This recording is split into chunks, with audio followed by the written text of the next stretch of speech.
Hi everyone, welcome to another episode of Synth Geekery, episode 226, I think. I don't know what number we're up to. Someone else will tell me what number we're up to. That might be a synth number. That might be your lucky number. I don't know what it is. But anyway, you're here. We're going to be chatting about synths and drum machines and sequencers and music technology and software. Oh my God, what is that? We're going to be talking about that. And we're also going to have a little bit of a look at some news and some funny stuff. And maybe a rant. Oh. It might be time for a rant. So without further ado, why don't we head on over to this. We probably don't need this actually today.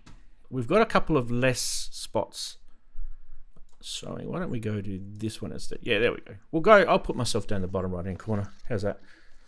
Yay! Hey everyone. Chris is missing. And what else? StreamYard. I'll put the link of StreamYard into the chat for you guys, so you guys can jump in. I don't even know if I bother. Hardly anyone goes on it. What's the point? Anyway, here it is. Here's a StreamYard link. Bang. And I think somehow I can get that to pin. All right. So in chat, guys, is the StreamYard link. I haven't got the chat going into the show just yet because I'm running a little bit late getting everything ready today. And I've really got no excuse. I was actually watching Sonic 2 with my son.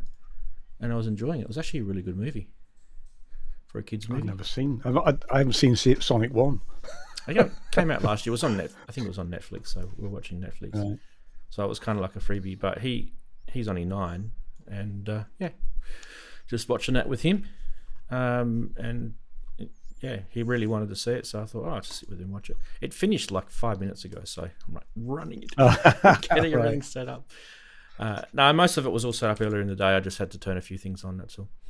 Right, chatties are in, and we should be able to bring that up. Cool, chatties are working. Hey, look at that, everybody. All your jokes are coming in. Cool. Okay, and this button, we should swap these over, I think. We should swap these over. Anyway, StreamYard's up. The link is in the top of the chat, as I mentioned before. For those who want to be on the show and part of it, you guys will appear below in the StreamYard spot. Otherwise, if not, we'll just stick with us 4. Really doesn't worry me either way. I'm going to be turning one of my internet connections off here because I just can't afford it. Because it's costing me like $120 a month for really no other use other than just in case you guys need a bit of extra bandwidth in my show. And my show doesn't make $120 a month. I don't make $120 a month to keep paying for it. No. Just for shits and giggles. And we've got to, we've got to watch what we spend here. So I'm going to turn it off. I'll keep the fiber one going. The fiber one's the fast one. That's the one that most of the data will go out on. And if it becomes an issue in the future, we can always revisit it. But yeah, budget doesn't. I can't afford it. Yeah, the other one's costing me $100. Let's face it, we manage. We don't just do OBS and a little. Oh mate, a couple of tin cans and some string. I think we should be fine. Yeah. Not if you ship the tin can over to 150 for one and 120 for the other. That's $270 a month. So, which is what, £135 a month for internet. It's a lot of money. It's a lot of money. Yeah, not going to pay it anymore, and not asking for donations. It's not why I'm bringing that up. It's literally just me going through budgeting and saying no. This is not the rant, by the way. The rant is better than this. I'm looking forward to the rant. I like a good rant. The rant is good. Ian, I think you already know what the rant's going to be about. Do I? Yeah. Yes, I think I do. Yes, you will know what the rant is about. Yeah, I do. Yeah, and I have a contribution. Oh, good. We'll come to it. I'm glad. I think all of us will have a contribution to it. I think even Andy will. So no, the Korg things. Nah, it's not a Korg thing. But it's not Korg. Let's not spoil it because we'll get to the my rant in a sec. Now, okay, so I got to ask you guys a question, and also you guys in the chat. So last week we did the show in the normal format, but at 1 p.m. UK time with everything at the start. And the week before, I did we call it the Saturday Sonority, which is the chew the fat stuff at the start, and then an hour in we did all the regular segments.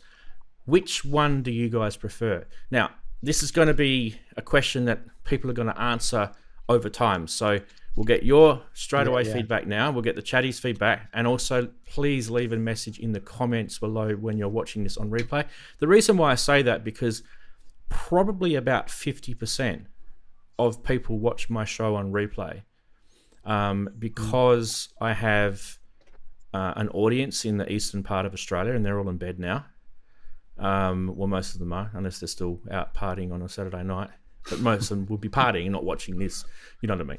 So they're watching it on replay, and also the people in the US. Apart from this, man. Yeah, this star. 5 in the morning. What a trooper. That way. Can people send this guy coffee right here? He likes. Yeah. He likes a nice coffee. Send him a coffee. But yeah, let us know in the chat which way around you like it. Do you like it so that we do the Saturday Sonority first, and an hour in we do the regular segments, or the flip of that? Do you want us to keep going the normal way? Which one do you want? So, chatties, answer now. You guys, what do you think? I'm actually not. It is fine. I don't have a strong opinion, if I'm honest. Cool. Keep it going. I liked both to be honest. I mean, it was fine.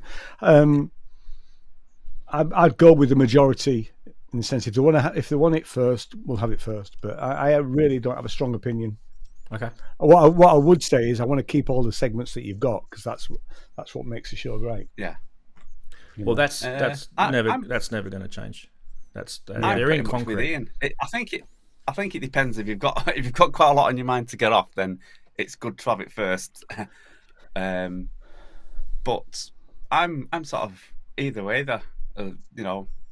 Even it split it. Even if you wanted to do a little bit of chat first, then do segments, and then more chat afterwards, whichever. Or anyway, whichever way they all like. Yeah, alternates is Tracker Jack, and Happy Either Way is Kissing the Machine. So, alternate. Wow.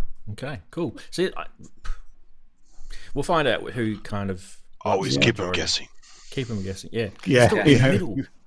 We'll do a bit now, a bit later. I don't know. All right, let's get on to saying g'day to everybody, as we do every week. Can we start? We'll start with Andy today because he got up so early. Yeah. How are you, mate? How's my your morning week face on? There we go. I slept about 2 hours, so I was doing some stuff last night.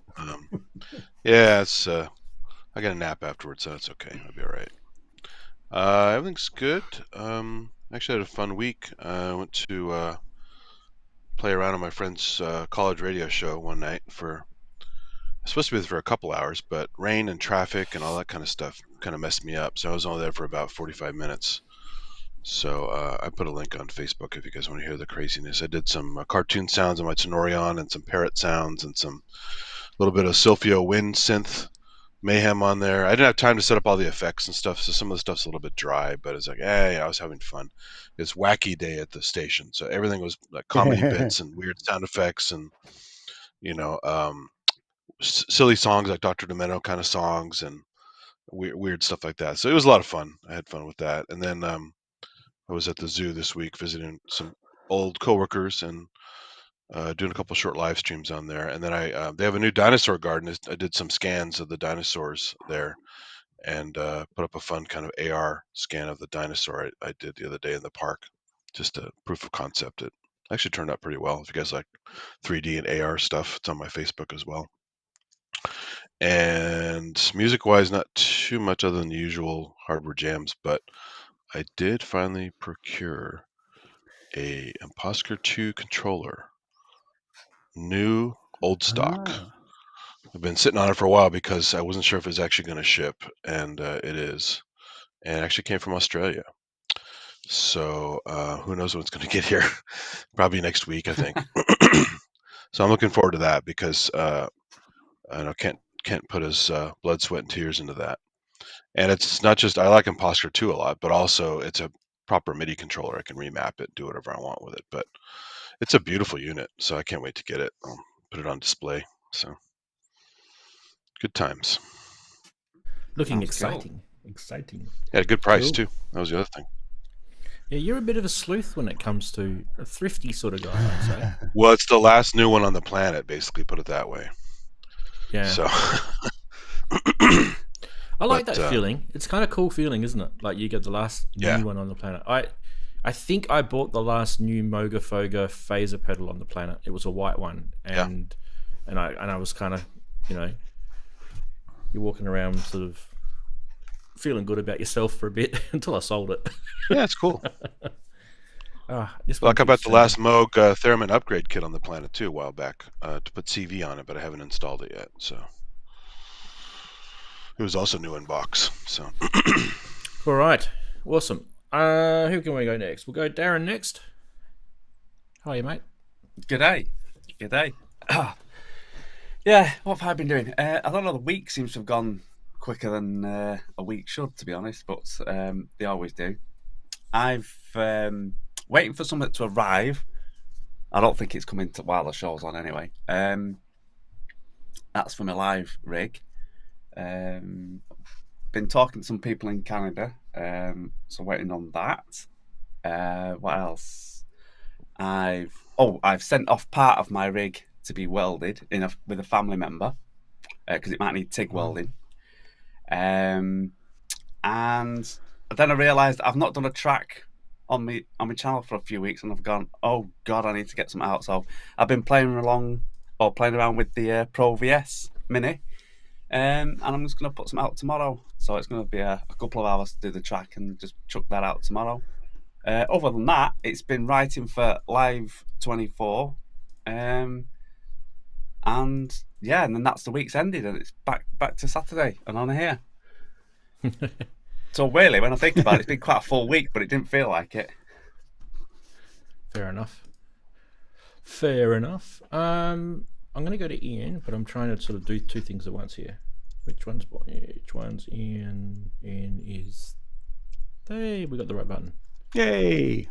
Hello, good morning, good evening, good afternoon, good day.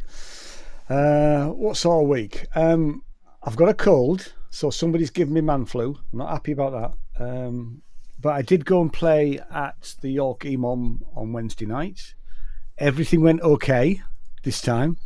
I did get to use my little train phone, which is and there's a video which will be out on Monday.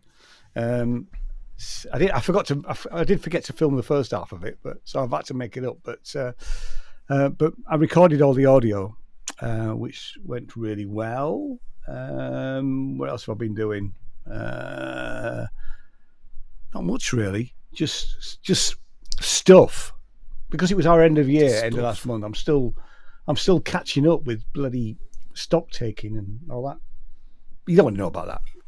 We're here to talk about synths. I have been playing with the S1 quite a bit again, and I've dug out my modal sculpt, mainly because I bought that for the MPE thing, which I need to spend more time with it, So yeah, they're good dice. They're really good. Yeah.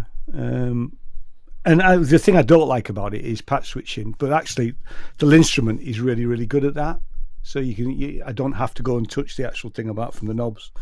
I can change all the patches on the instrument, which is quite a good thing, that's it really. Sort of just a stuff sort of week. Hey Ian, have you played with the Craft Synth 2? Is the sculpt similar sounding to the Craft Synth 2? I've never played with the Craft Synth 2. Because I was thinking about the sculpt as well. The sculpt SE, right? It has the MPE. Yeah, it's the SE is the one I've got, the second one. The layout on it's a bit weird, so you have to sort of get your head around it. But the modal app, which I haven't been online to check it recently because they were in trouble. Well, I was still in trouble. They were looking for weren't they being bought out or something like that? Something was happening with Modal. But the actual app online was really, really good, you know. So, yeah. It's a nice little thing. They do really good jobs of their apps, Modal. That's one thing I'm like the Argon 8 app, companion app, and the Cobalt and the other one that starts with C, I forget what it is. That the apps for all of those synths are really, really high quality. They're excellent. Yeah. I mean, what amazed me about it was when I first got it, when you put it into MPE mode, which is, like I say, that's the reason I bought it. All of the presets are MPE, which I wasn't expecting that, you know. And it works really, really well with the instrument. Yeah, Steve Elbows is saying that they just went into administration. I thought they went into administration a few weeks back. We talked about that a few weeks back, but I thought they were kind of they were getting bailed out by someone. Maybe they didn't. Anyway, I hope they do because I think they're a good company. They are, yeah. You know. I think aren't they based down in Bristol? I can't remember where they are. I think they're based in Southwest. Bristol. So, yeah. So I shall. I don't know. Get some Welsh investors in. Yeah, I'll go see him when I'm down in the Southwest. No, I won't really, but you know. Yeah. Yeah. So let's say hi to the chatties. Now, before we get into the chatties, just wanted to quickly shout out to which button is it? It's this one, because John Simpson put a £5 through for a few megabits. He says that was lovely of you, John. Well done, mate. Yeah. They do help. The donations and things like that definitely do help keep the channel alive. So I do appreciate, even if they're tiny, it doesn't matter. It's you know, a cup of coffee or whatever. It's good. It's the thought that counts. It's the thought, exactly. Yeah. So let's get into the chatties. Who's kind of first? Who's second? We've got Kosh Dukai in early. G'day all, he says. And then Ohm Groan. Big hello to you guys. And Popesy's there, Inverted Popes, IP, looking after the moderating jobs. And he's one of our channel members too. What a champion he is. Matt Brown's there. Geert Mertens is there. Big hello to you, mate. Kissing the Machine with probably the best name that synth so to date, I think. And sorry if anyone else is offended by that, but it literally just threw us all off the path of scent. I think it was just no one knew. It was really good. Pat Brady's there, and by the way, Sean, you haven't sent through that submission, so for the Unify, so do fill out that form on my website on ranzee.com. If you're not sure what to do, just send me an email and I can sort it out for you. Don't forget to do that. Andy Synchrotron's there. Good to see you, mate. Paul Holmes, nice to see you too. Who else we got? Cresshead, Big Steve, how are you, mate? Jump onto StreamYard, mate. Jump onto StreamYard. We don't mind not showing your face. Babs is there. Good to see you. She said that she's got to leave early. Okay, cool. JP Page 2, big hello to you, mate. All the regulars, I think. It's really good, actually, seeing all the regulars. Wagoo's there. Big hello to you. Robbie's there. Failed Muso. Big hello to Robbie. And the breathalyzer. Sean Johnson, how are you, mate? Good to see you. He says, there we all are. Prometheus is there. Good morning, good afternoon, and good evening. Just copying, Ian's little sort of segment thing there. That's cool. I like it. But it kind of is, isn't it, when you're addressing people all over the world, because there's different times. Exactly, yeah. So what do you say? Legacy Hands there. And Tracker Jack says hi, and he's like literally naming everyone in the chat as awesome. Going to all that effort to say hi to everyone. Good on you, mate. And then I've probably just left a whole bunch of people out. I did say hello to John Simpson for the thing, didn't I? Yep. And we'll let that go. Let's just keep scrolling. Culture of Ghosts is popping in, and Half God, Half Beast is popping in right at the last second. There you go. Look at that. Cool. Okay, so should we do segments? I think we should do segments. Right, starting with the regular segments. Yay!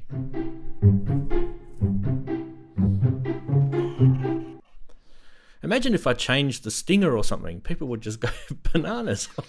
You can't change anything. Once you do something, and if you do it really badly, you just got to live with it. Like that stinger. I don't always talk to musicians, but when I do, I ask for large fries. Oh, jeez. Slap. Eh? Slappity slap. You buy a MIDI chord pack, you say you want fries with that? Yeah. I can hear fireworks in the background, actually. At my end, that is. So you can hear, if you can hear a banging sound, it's not like there's a war outside my window. There's literally fireworks going off a couple of kilometers away. I'm not buying another synth for at least 12 months. Another hilarious jokes you can tell yourself. These books are great. These joke books. Yeah. Well, these are kind of like accolades, a book of accolades that you'll never say. Yes. I press play! What a champion. What a champion. Hey? You all those people in front of you? Yeah, they look if they have it plugged in. It's often miming stuff, right? So. Yeah. Is it really? Yeah. And just when you thought these memes were as cheesy as that one, there's one more. He uses USB 1.0 to get that vintage sound. Yeah. Now, some of these memes have been recycled. They have been on the show before. So, and some of them haven't. But because there's such a variety of different people that watch this show on a regular basis, you can sneak them in. No one will notice. What are they, Darren? They're probably some of them are like 4 years old. That no one will remember memes from 4 years ago. I'm going to say, we have to identify the old ones? When I looked at them, I'm like, did I show that? What? What's your favourite meme of the week from those? The joke book, I think. It's got to be the joke book for me because I have to stop buying synthesizers. Yeah. You need some sort of motivation.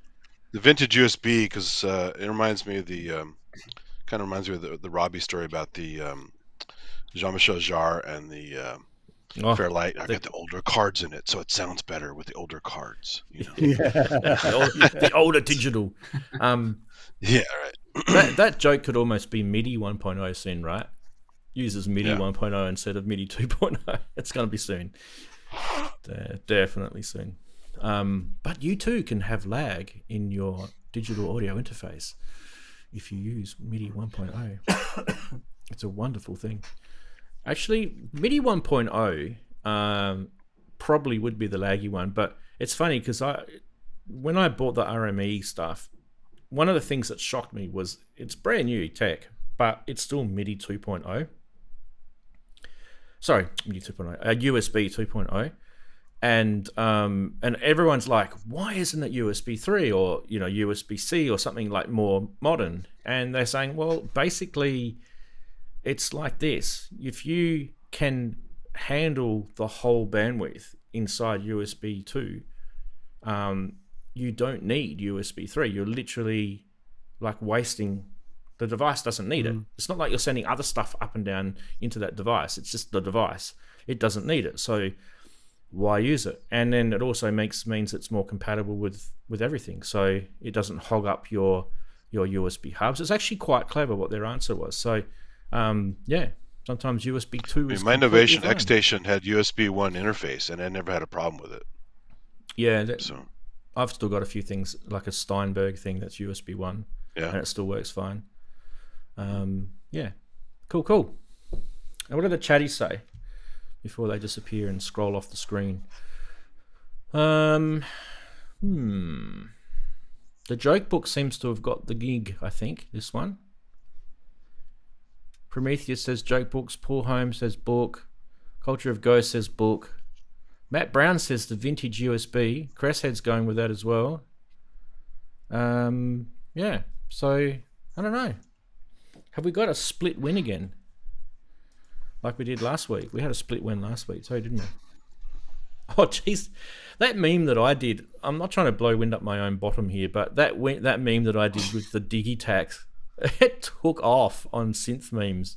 It literally took up. So many people were chatting about it, and yeah, it was interesting, that one. And all it was me just being my cynical self going, you want to sell something that doesn't have quite as much effort in for more? It doesn't do anything more than what the previous product did. It's a collector's edition. A lot of companies have done that. Oh, it's just a joke. It's a joke. It's fine. All right. Now, we do have some news. It's not a lot. And it's probably stuff you've already talked about on other shows. But I don't care, because this is my show. And we're going to talk about it. For good reason. And the first one off the ranks is Torso Electronics. We've had these guys on, actually, as guests on our show when they brought out the T1 sequencer. And that was a while ago. And geez, that took a bit of time to get onto market, I must say. So when we had them on, it was prototype. And then it took ages before the product actually went. And I think there's a few people in here that have got one. So now they're releasing this thing. And this is the S4, and it's basically a sample / looping player, I guess, manipulator, 4 stereo tracks, with granular synth stuff in it. I actually think it's pretty cool, and there's a few reasons why I think it's pretty cool, because I kind of think when you're releasing a product, you can run the risk of releasing a product that has too much to offer, and it becomes a jack of all trades and a master of none. Have you heard that saying before? So I think, I love the NPCs, don't get me wrong, I'm a big NPC person, but they are kind of heading down that route where they're becoming a jack of all trades, but some of the mastering of none sort of part is diminishing. It's starting to lose its edge. But anyway, this one here is a portable device. So that means it's got a battery in it. You can take it somewhere, Darren, on your park bench if you like. That's great. It is a MIDI sequencer as well. But it also has it has the sort of brains of the T1 sequencer in it, which is something else that I guess I think if you don't just want the T1, you've got this with the T1 sort of ecosystem in it. And the whole sound sculpting, the problem I've got with this is that we're going to be looking at a whole bunch of 3D renders on this video. So let's have a look. I haven't seen one actually in the wild yet, but anyway, let's have a look and see what happens. Now, do I have video? No. Nearly caught myself out here, people. Right, here we go. Let's go back to here. See if this works.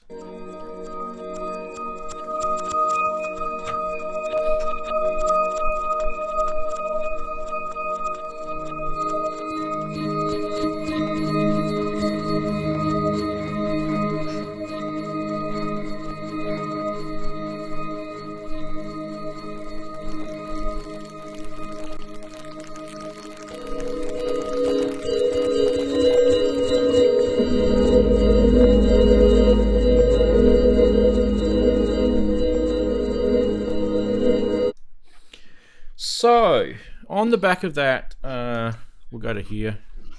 Ooh. It had some interesting connectivity things, and I did kind of pick up a few things on this. I also read a few articles about this as well. It said that it's got Ableton Link support. It said that it's got Wi-Fi, USB-C, which we saw. Decent connectivity on the back, so individual stereo outputs on the back. What else? And I guess inside it'll have like the engine itself. We've got to see more of this, but they're talking about it having things like modulation control, LFOs. It'll all be sort of digital controls and of the sampling and that. But what I like about it is the idea of you having 4 tracks to work with, and then you're bringing. See, I can see this as more of a live performance device. So I can see you're having your kit out, right? And then you're using this as a manipulator of what you're actually producing. And this will be something that will bring what you're making in, and then you're manipulating that granular or whatever, and then sending that out through your mix. And you've got the 4 tracks to work with. So you can use it as like a live looper, a granular looper, and all these things that can happen at the same time whilst you're performing. So that's kind of the ecosystem sort of theory with this. Anyway, unfortunately, there isn't a real one available out yet because they're still developing it. It's kind of like an idea in a way, isn't it? They have been developing the software, I believe. So, thoughts, guys? I mean, I'd like to see some markings on those 8 knobs, whether they're rotary controllers or not. There needs to be some, because you need to know exactly where you are with those knobs, because they're just black knobs. Isn't the price going to be about? Is it $900 or something like that? Yeah, I think it's $899. Yeah, euros or something. US. Yeah, gonna have to do something. Sounds a bit pricey, but the T1 wasn't that though. The torso was quite expensive. It was because I was waiting for that for ages. Yeah. But by the time it come out, I'd already bought something else. I think it's $500 for the T1, isn't it? Like that. But don't forget that is just a sequencer, right? Well, exactly. It's not just. I'm not using the word just a sequencer as if it's a negative thing. What I'm saying is that's all it does. It's a sequencer. Yeah. Well, a Circlon's like $1,000 or something like that. So it's. But at the time, the T1 was taking forever to come out. Korg brought this out for me, you know. Yeah. So that was $200. Yeah, that's what took its place. Yeah. We need more info, don't we? Yeah. I presume that screen, because there's a bit of a big space. Where's that? I presume they can't get the screen up where that big space is, unless they're going to put something else there. And like Ian said, sort of space here. Yeah, what's that for? Is that because they can't get it there or something? Or I'm thinking I'd just put my beer there. Yeah. Your phone. You put your iPhone there. just a bit odd. It is a bit odd, isn't it? I'd rather have this. The buttons look. But like Ian said, some on those knobs and buttons. He does look a bit like a polyend tracker. The knobs. The tape machine's kind of like the OP1, right? Isn't it? Yeah. Yeah. It is. It is a bit like good. It's a bit polyend tracker looking, with OP1 ideas and obviously Torso's own sequences and stuff in there. But yeah, I mean, it'd be something I would like to get, but I mean, I always like things that have got granular in it anyway, but I need more information, and it's a bit rich for me. I need to see a working one, even if it's a prototype demo. Yeah. Yeah, I agree. Well, it's exciting anyway. They've got a new product coming out. I think we should all get behind them because they're a great company. Last time we talked to them, they were a bunch of nice guys. So you can always send me one. I'll try it out live for 24. Yeah. Hell yeah! Send Darren one. Yeah. Don't send Ian one too. I'll balls it up. I'll even do him a video. Yeah, I'll do. There's so many people doing videos these days. It's, you literally you just close your eyes and point somewhere on your screen. Oh, that. In fact, send them Rave Dave one, and he'll do a video for it. No one. That I want to see. Yeah. He likes rotary encoders. He does. Yeah. We'll put those purple. Make sure. Yeah. Aren't those encoders too small for his big furry hands? No, he just kind of like. He just hits them and just. Until something uses his head like. Yeah. Until something happens. Think Muppets and Animal on the drums, right? Yeah. Exactly. We're kind of heading down that route. Very similar. Yeah. My hero is Animal. Yeah. All right. Well, anyway, Animal this is probably something that we'll revisit, I think, on the show as more information comes in. But what are the chatties saying quickly? Wagoo thinks you could put his pork pie on there. Yeah. Leave a nice oil stain for your pork pie? Yeah. Does it have lo-fi tape emulation? I think just reading that website, who was that said that? Steve. It does look like it's got some cool tapey stuff. So there was a bit of information here. I'll show you. Let me just on the website torsoelectronics.com. So this is the audio engine: 4 parallel stereo audio tracks, tape player with live looping, polyphonic sample player, live granular processing with time warping and pitch shifting algorithms. That's why I was talking to Ian before about how I think it's more of a live performing machine. And class compliant, which is just great. Yeah. Oh yeah. And there's a few other bits and pieces in there. Modulation. So it's basically RGB buttons. Some cool algorithms. Quad core 1.5 gigahertz processor. Now, what could that be? What could that be? Well, it's probably an ARM, right? It's probably an ARM. But yeah. Cool. Shall we move on to the next? Yeah. Right. Now, I did warn you guys we're going to be doing software. So why don't I show you the video first? You guys have seen this, right? If you're watching the other shows, you've seen this. But let's roll the video and then we'll come back and have a chat.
Cool.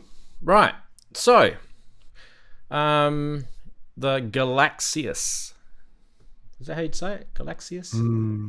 Yeah, it sounds right. Roland Cloud. It's kind of, they're calling it a super instrument. So I've got Roland Cloud. I've got the Ultimate Edition. I was literally about to stop paying for it.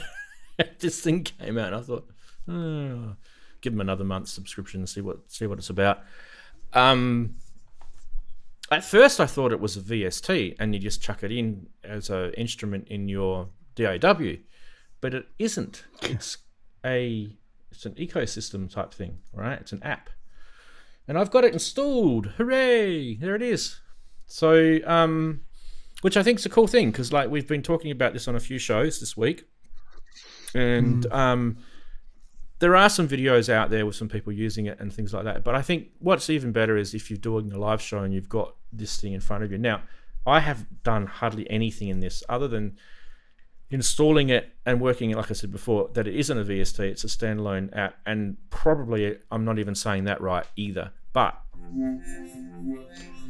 the thing that's interesting about this is it's kind of like, I don't know, I kind of feel like it's a bit like Unify a little bit, how you can layer instruments and different, like, so for example, I've got the JD800 there, and now let's put let's put the Jupiter 8, and let's pick a preset, and I don't know, just anything. And now I've got two instruments playing at the same time. I mean, this is not rocket science and stuff. You can do this in a DAW. Yeah. But then you've got, it's kind of like an ecosystem. So then you've got this is way that you're sort of finding sounds. Now, one of the things that really frustrates the pants off of me about Roland Cloud is searching for patches. It's a pain in the literal proverbial. And things like Unify make that life a lot easier, but if you're just working within the Roland Cloud ecosystem, it really fails. And I kind of feel like they're getting a little bit better here.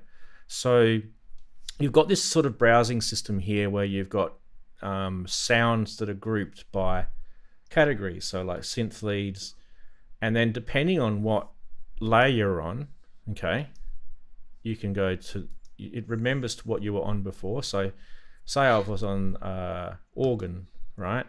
And then on Jupiter 8, it remembers now I'm in organ, so I can actually go and choose like on the layers. So it's pretty intuitive that way. So if I'm looking for synth leads, I can choose a synth lead in Jupiter 8. Let's go with the cars sound, right? And in the JD800, I'm still in synth leads. I think it should be doing it still. Looks like it's deselected it. Or there's no synth leads. Oh no, there it is. It's selected. And that one I'll go with Fusion Solo. So now we've got...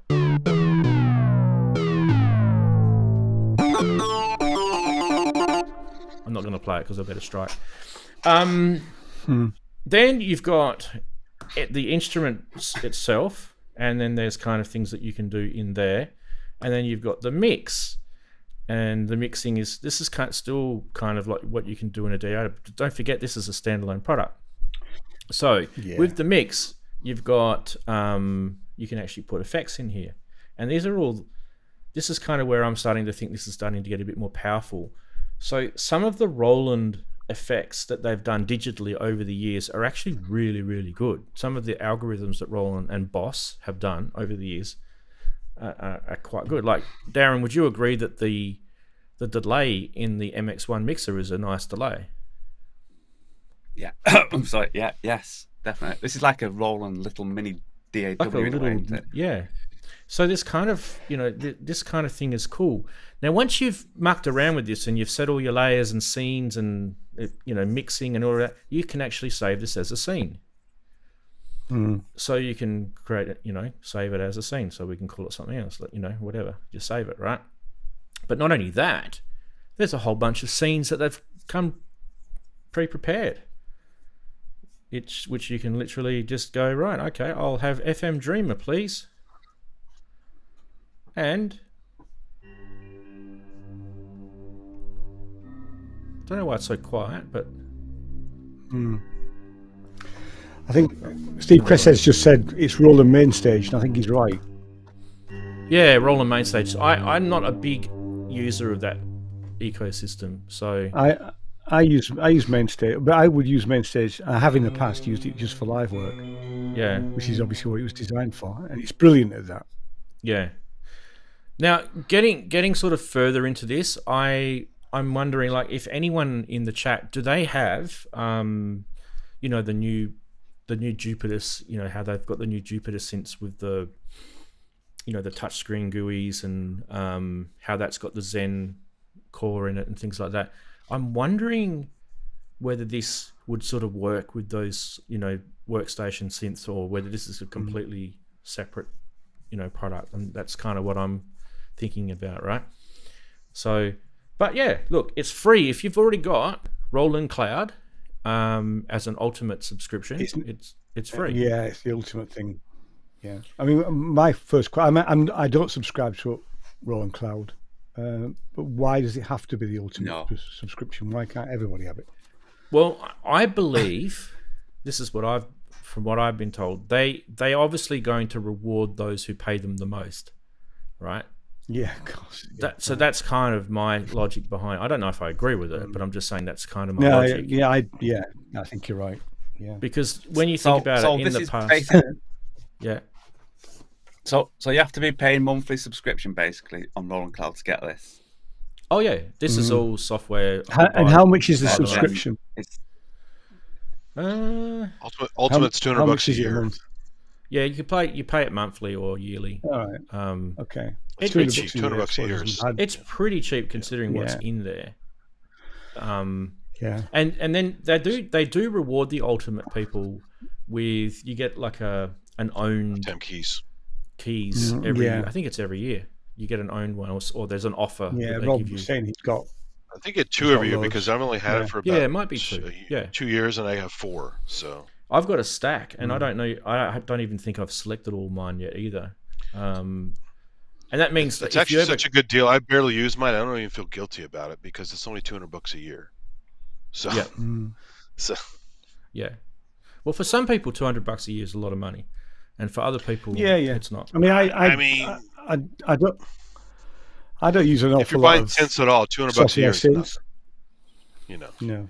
Well, when you think about what's in there and how good some of the things that are in there sound, and let's not split hairs. Like you can get a System 8 and all the plug-out synths that a System 8 can have in this software package for $200 a year plus a whole bunch of other things, right? When you think about it, all the boutiques, all the drum machines, the TR8, the boutiques like $400 each, right? That literally comes included in this. Yeah. It's just in software. That's the only difference. So you haven't got your hardware controller. And in a way, it's kind of handy because, like, sometimes when I'm making albums and things like that, I go to Roland Cloud looking for sounds. Not always the first one I go to. I mean, I might go to Arturia or I might go to Native Instruments or something like that. But I tend to go to Roland Cloud quite a bit because for many years I've used Roland stuff, and it's an easy way to find the Roland sound. So they do layer pretty well too. Dr. Mix had that wacky video where he's doing like 4 sounds stacked, and it was not too busy on most of them. It actually worked quite well. So. It's kind of intuitive. That interface is kind of intuitive. I'll just show you again. I just had the Cloud Manager open. That's where you find it under Software Instruments, and it just comes up there. Okay. If you've already got Cloud Ultimate, that's where you find it. So yeah, this whole layer settings down the side here, I think, and then you've got these knobs across the bottom are assignable. So depending on what type of synth you've got, a Roland synth or a Roland MIDI keyboard, you can map it to that as well. So I thought that was interesting. But yeah, thoughts? It's okay. I like it. It's great, but I won't be getting it because I just don't want to get. I mean, if I had a System 8, then I probably would get it. After what you just said, Ranz. I mean, but I don't use lots and lots of software instruments. I would use them recording wise, but I've got all the Arturia stuff, so I don't think there's anything else I probably need, really. I don't use them very often either. The JV stuff this is nothing to do with this product we're just talking about, but in Roland Cloud, the JV 5080, 1080, all the JV stuff in Roland Cloud now, it's so good that they've got those in there now. Because they're like so legacy, those sounds. They're all PCM type sounds, right? But it's cool because if you ever want to get one of those kind of famous sounds that are in 90s dance music, they're there. They're right there for free, basically. I've got an M1. I didn't know how much it was. The price is good at $200 a year. Yeah. Yeah, it's... Spread it out. It's I mean, I pay more for lunch.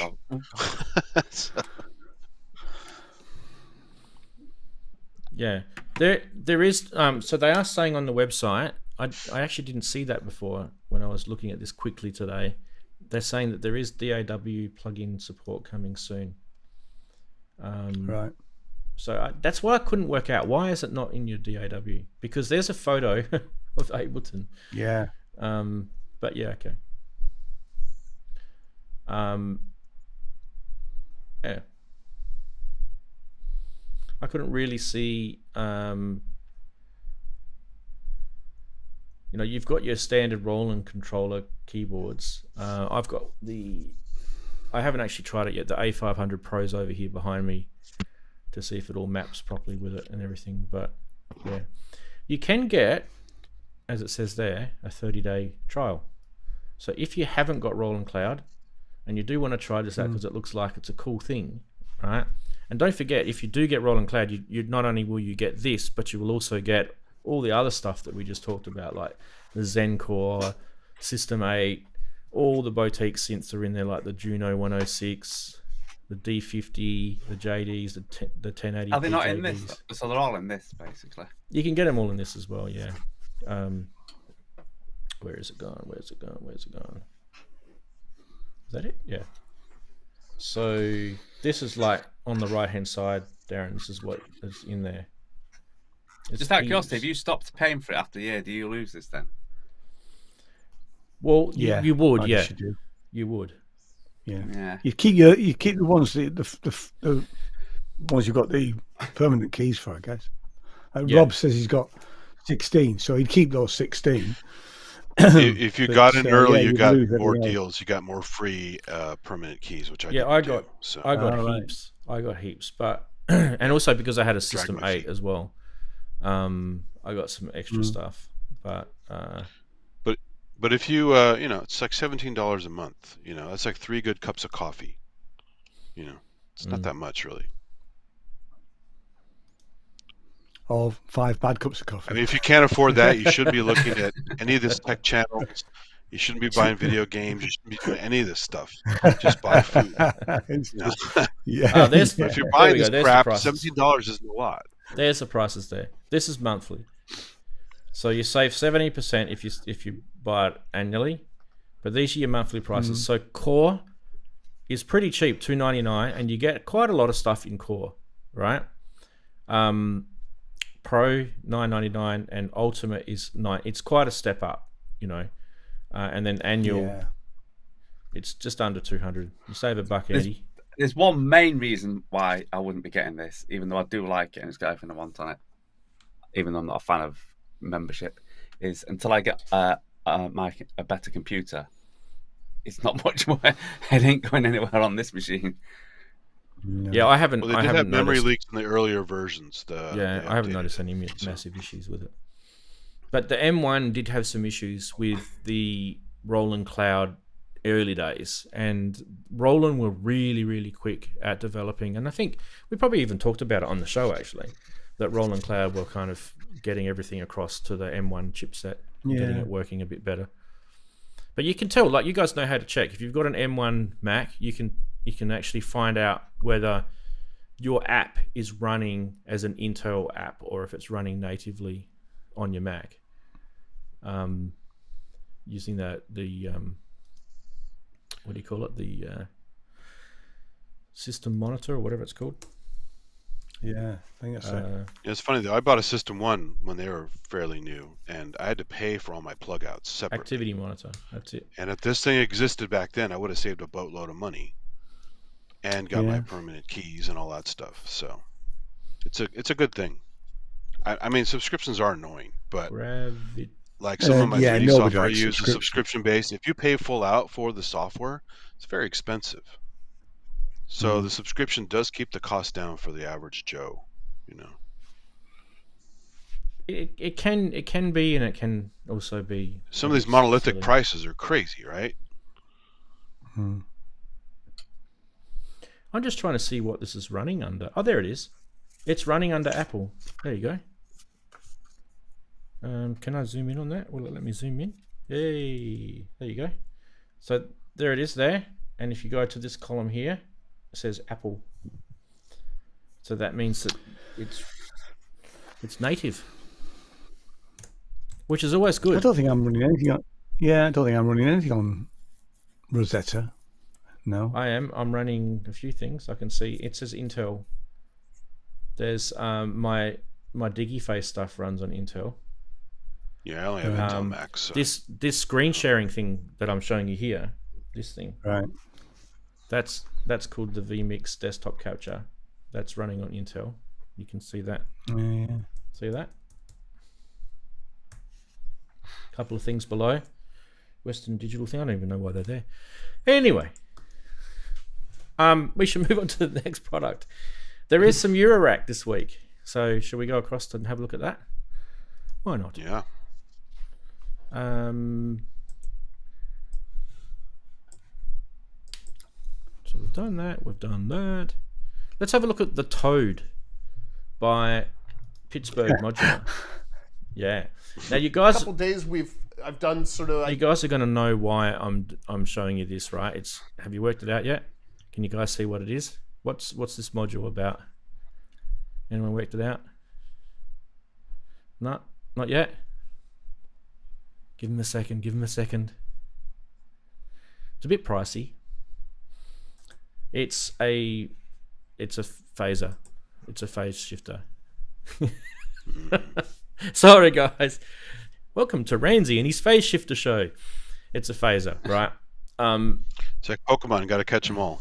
It's kind of like that, but this is a Pittsburgh modular one. It's got a cool name, the Toad. And anyway, there's a massive big video that he's done. You need to put all your phases into a line and then send some up to me. Yeah, he does actually. Path today is super simple. I'm going to keep it as simple as possible. I have Taiga with a saw wave going into the Toad. Right now we're only using one oscillator. And I'll even turn the resonance downward.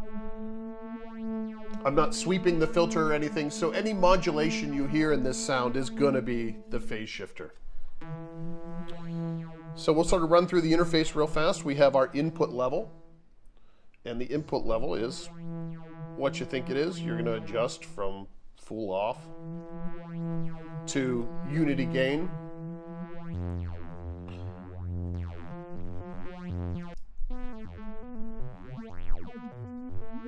Once you add the feedback in, you can really amplify the waveform. So being able to pull it back is a nice feature.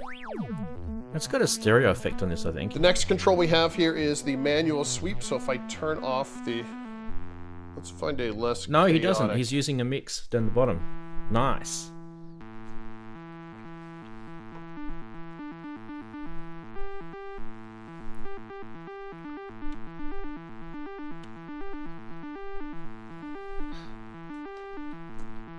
There we go.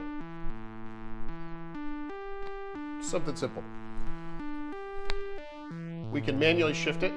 This is nice because this acts as a filter then, because you're tuning those notch filters for what you're looking for. So a nice way to create a sound that maybe is stagnant.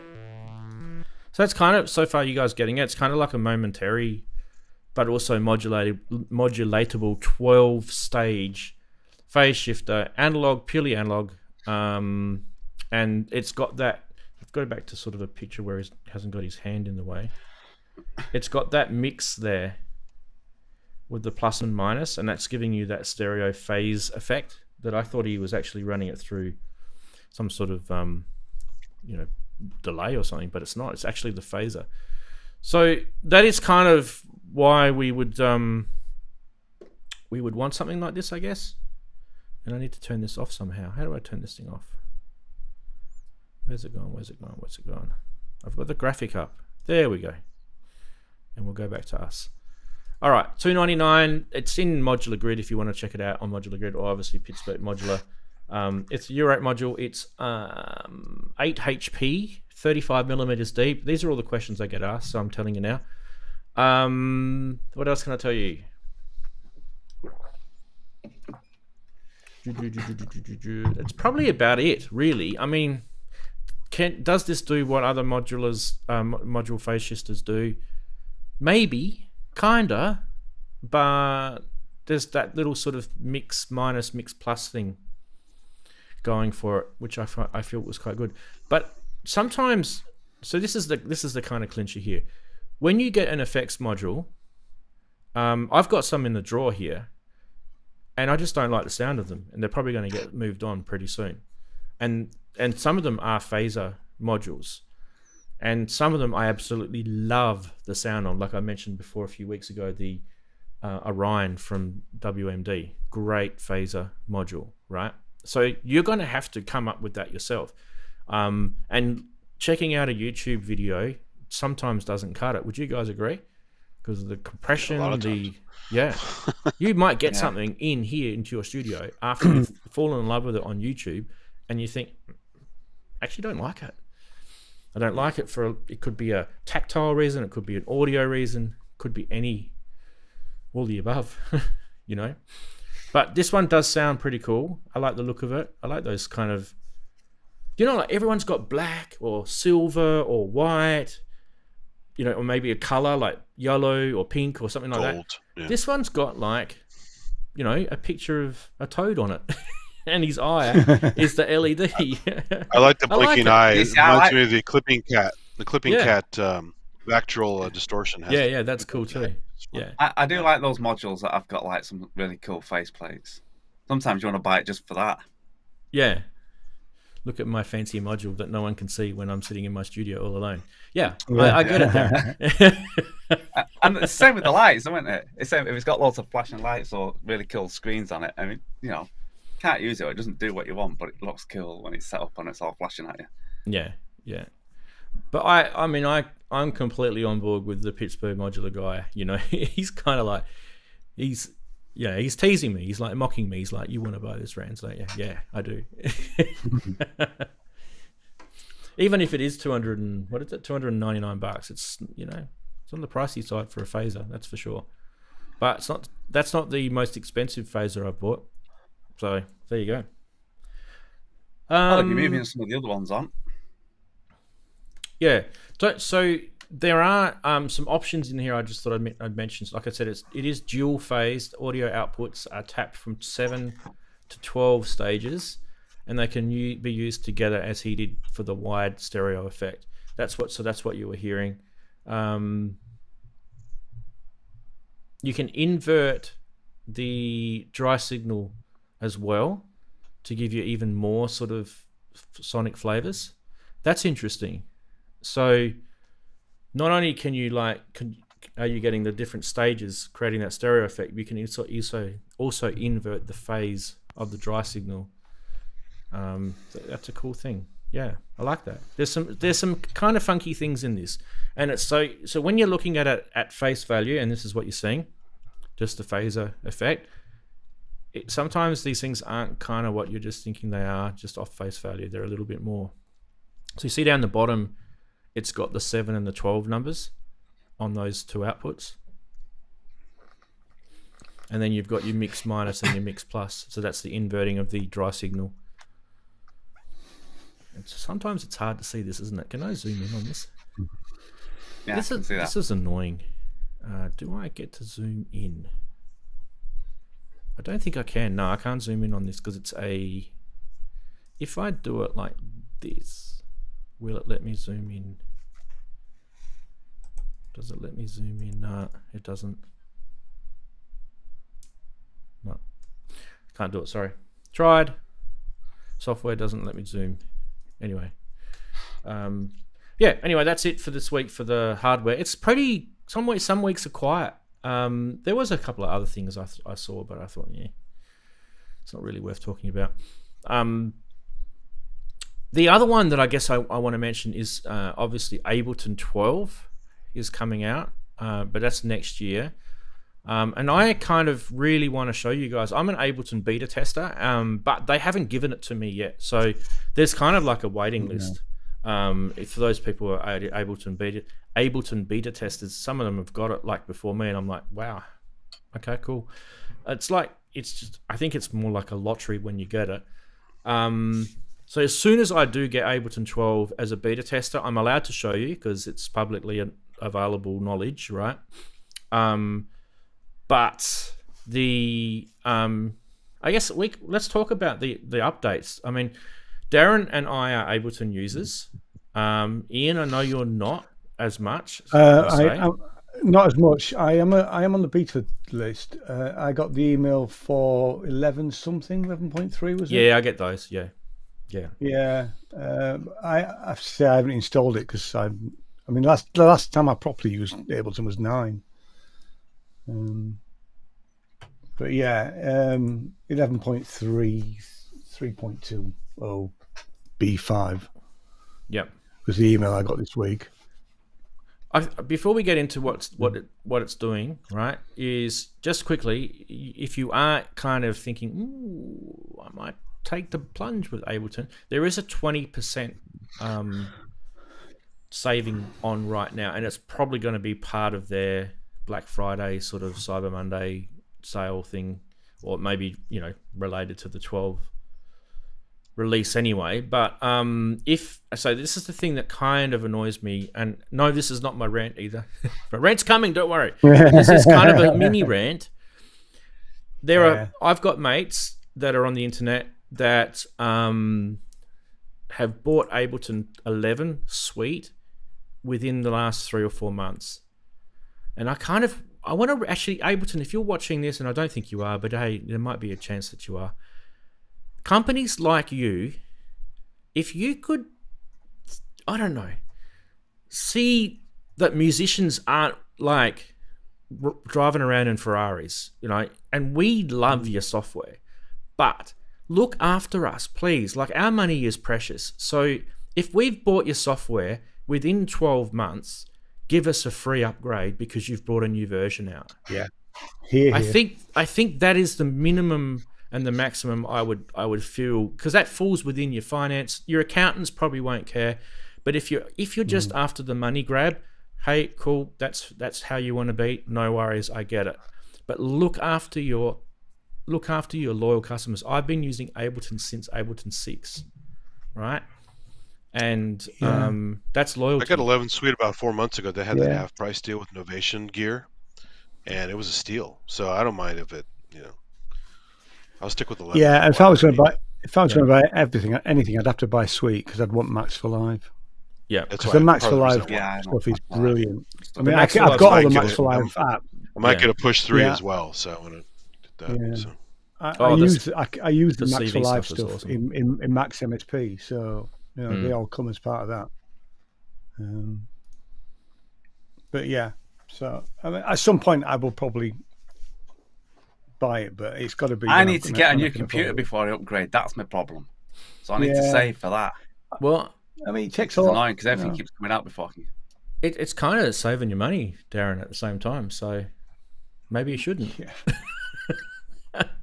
It's stopping you from getting all this stuff. It is, because I'm still on. Well, I've bought very little, I must admit.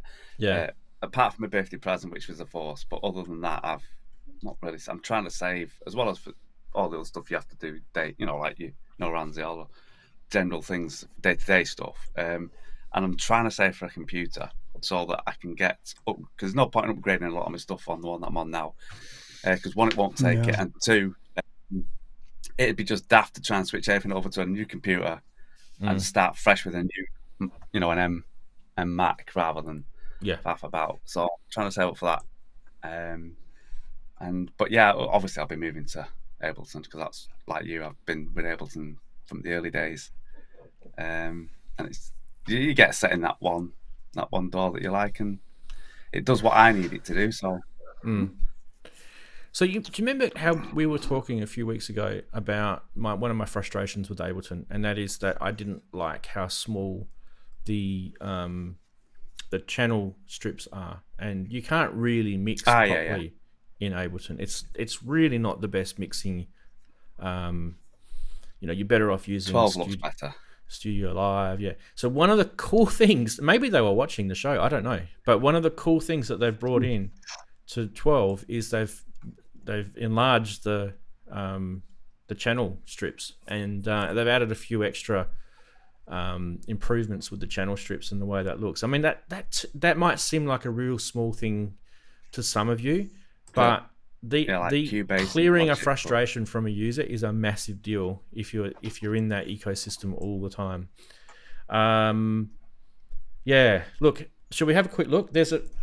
Obviously, once I get the beta, I'll go through this in a bit more detail with you guys, but there's a massive amount of MIDI stuff in here that probably some people would have said, why does Ableton not have it? It's kind of crazy. And there's a whole bunch of cool MIDI things in here that will literally make people go, that is so awesome that I can just chuck these little MIDI things into a track and I can create, it literally turns, these MIDI generators and stuff into notes in your MIDI track, and then you can save them. It's really cool. So this is the whole MIDI pattern reshaping thing. So there's like these generators, they've got Euclidean and stuff like that. So that's going to be really, really cool to see. I think some people I know personally will be really happy about the new tunings that are in this. So we're not talking about what we're talking about is different parts of the world have different tunings, right? So it's not all A440 hertz. So that part of it will work well, and it's MPE based as well. There's a bit like, you know, how Melodyne can you do 432 to tune your chakras? Yeah, maybe. I'm not sure. I didn't get to see what list there was, though. There would be some cool things in there. Like I think there was one example on the Sonic State video, which I never even heard of, that he was using as an example. The stay in key stuff is good for people who aren't like great musicians, who are just sort of fumbling their way around. Like me. Look, you know, sometimes it's nice to get a hand with these things. Like, you know, we don't always work things out. So that's a cool feature. So you can, and that stay in key stuff works through there's a few different paces it works through, but it doesn't work in the sample realm yet, which I think Nick was saying in his comments when the Sonic State video came out, that really is an area which I feel DAWs, you know, they should tap into the CPU and start getting a bit better at this sort of stuff. Now, like I said before, the big update in this is MIDI, really. It's massive. It's a massive MIDI update. And one of the things that used to frustrate me about, or still frustrates me about Ableton, is to edit MIDI is actually really kind of annoying, because you're stuck with these panes down the bottom. How do I show you guys? So if I bring MIDI was an add-on at one point, right? Wasn't it originally not in it? Well, yeah, in early days, yeah. So, so if I add a MIDI thing, this is where I'm editing down here, right? And I can bring this up. This is 11, by the way. This is not 12. Okay, so this is kind of all you work with, right? And there's just the UI frustrations working with this. It's kind of annoying, to be honest. There's better systems out there with, you know, editing MIDI by far, right? Without a doubt. Ableton kind of sucks at it, really does. But 12 is coming a long way to fix this. I don't think they've fully fixed it personally, but they've got enlarged window panes. You can there's different views. One of the other things too is that with I should show you actually this. So we've been used to this format for years with Ableton, where you've got the arranger view and you've got the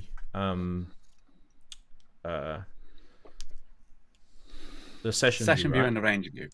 So they're like literally two different views, right? And I know you can put them and split them into two different windows and things like that, which is a lot of people do. But what is really frustrating is when you're actually doing a lot of arranging, it would actually be cool to see your channel strips, right? Which are these things here. It'd be cool to see these channel strips. Just this part here, I'll show you. I'll zoom in. Just this part here, right? The channel strip part. This is session view. In arranger view, instead of all you get is this crappy little tiny, this is your channel strip information here on the right.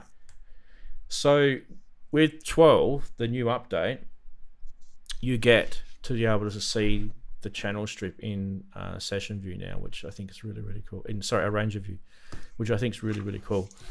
I don't even know if they're showing a photo of that in here or not. But yeah, there's a whole bunch of new... really let you do what Premiere does, where you build your own custom layout and you save your layouts. I don't know why these companies don't do that. Well, there is a DAW that let you do that, isn't there? I forget which one it was. Is it Pro Tools? There was one that let you do that, wasn't there? I'm not sure. But anyway, I want to get to... Premiere's been doing that forever. Well, I say Reaper can do it with templates and all that sort of stuff. You can I'm pretty sure customize your own template. There's a new synth, which I honestly like. I'm scared at how cool this new synth is going to be. It's insane. Like, I don't even really know how to explain it. Like, go watch the Sonic State video when he talks about this new synth. Yeah, like some of the shapers on waveforms and like, yeah, this is just going to be really, really cool. And when I say cool, it's kind of, sounds like, someone just crapping on. But I like to see new synthesizer development. That's, for me, that is it's massive news for me. If I see a new synth that's kind of nothing like anything else that's out there, but it's embracing some of the things that we're kind of comfortable with, like we understand oscillators, we understand LFOs and envelopes and things like that. It's embracing that, right? But I really, really like when I see new stuff. And this is kind of a new synth. This is really groundbreaking, to be honest. And I think you guys are going to love this when it finally, we can finally check this out. But it's on that Sonic State video. I keep mentioning that, but go check it out. It's only a brief video too. It only goes for about 13, 14 minutes or something. It's worth checking out.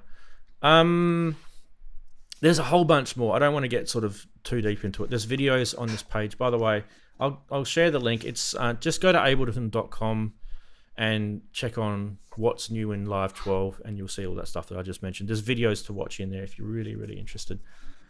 And like I said, if you are an Ableton 11 owner, you can upgrade to 12. It's pretty cheap. For me, it's 20%. You can try it for free. Where'd I go?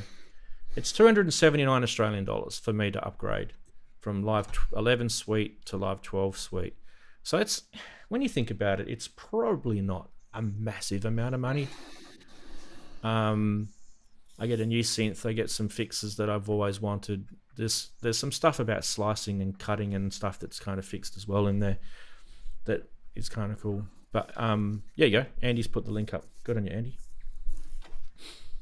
There we go. Any comments from you blokes? Just makes me think I should buy it. I mean, to be fair, if I buy it, and I probably will buy it at some point, I won't use it all the time. But it was, for a long time, it was the only reason I stopped getting it was because I was using the 32-bit on an old computer. And I just wasn't using it enough to actually, to pay for the upgrade. It depends on how you work, right? As a producer, as a musician. But, like, I can only speak for myself, and I guess in a way Darren will probably be the same here. But if you kind of work in a way where you like things to be sort of done in chunks, and then you can build on those chunks like building blocks, almost like almost like Lego, right? In a way, Ableton's kind of cool like that, because you can kind of layer and build as you're going with it. If you want to go that way, or if you want to do it as an arranger, you can do it that way. Or if you want to do it as little clips, just putting clips here and clips there. And then you may want to perform those clips and then record that. I've used it live. I used it live with a laptop. It was great. Yeah. So for me, that's why I like the Force, because Force basically copied some of the Ableton paradigm. So. Oh, absolutely. Yeah. Hence the reason I got it for my live gig. And also that's the way, like I say, Ableton can be really, really complex. But then some, like the track that I'll put out tomorrow, then sometimes I'm using it so simple. It could be back in the 90s, basically just using simple MIDI and just the odd effect, and that's basically the odd sample. Or sometimes when I'm writing tracks, it can be really in-depth, complicated, spending hours with racks and God knows what. So that's how I use it. I just like to use it from simple, literally you could do it on a Spectrum, ZX Spectrum, to really complex stuff. And like Rand said, and Andy said about the Force sort of copied it very similar with the clip section, hence the reason why I blended it into the live. The Max for Live probability apps are really, really good. So if you want to do that sort of random stuff and anatorical stuff, it's great for that. I have used that because I downloaded it because I think it was a 30-day. I seem to get an extended, when Live 11 came out, I did use it for a while and just messed around with the apps, and then it expired. So all I've got on here is Live Light, which, like I say, I don't really use. But there's so much good stuff in it, you know. Yeah, Max for Live with like students and artists and stuff. I was at Stanford Karma walking around the open house there, and they had at least 20 different projects using Max for Live that were just whacked out, fun, crazy things, way outside the box. Yeah. Oh, absolutely brilliant, you know. One guy was using hand controllers, almost like a Mimu controller, but his own design, to control Max for Live for some live crazy distortion synthy jam. It was nuts, and it had cool video to go with it. It was just it was totally crazy. Yeah, I think the other thing we forgot to mention too, I think Andy Synchrotron was saying, what's groundbreaking, you know, well, it's probably a whole bunch of stuff, and you throw that together in a bowl and mix it up. That's the groundbreaking, right? It's not like one thing. And sometimes we shouldn't be looking for one thing. But one of the things that frustrate me about Ableton is when you're searching for stuff in the browser, right? There's a browser in Ableton. That really needed a good improvement, and they've done that. Well, last time I properly used it in Anger was 9, and it was terrible. Was the browser thing? I used to spend ages trying to find things.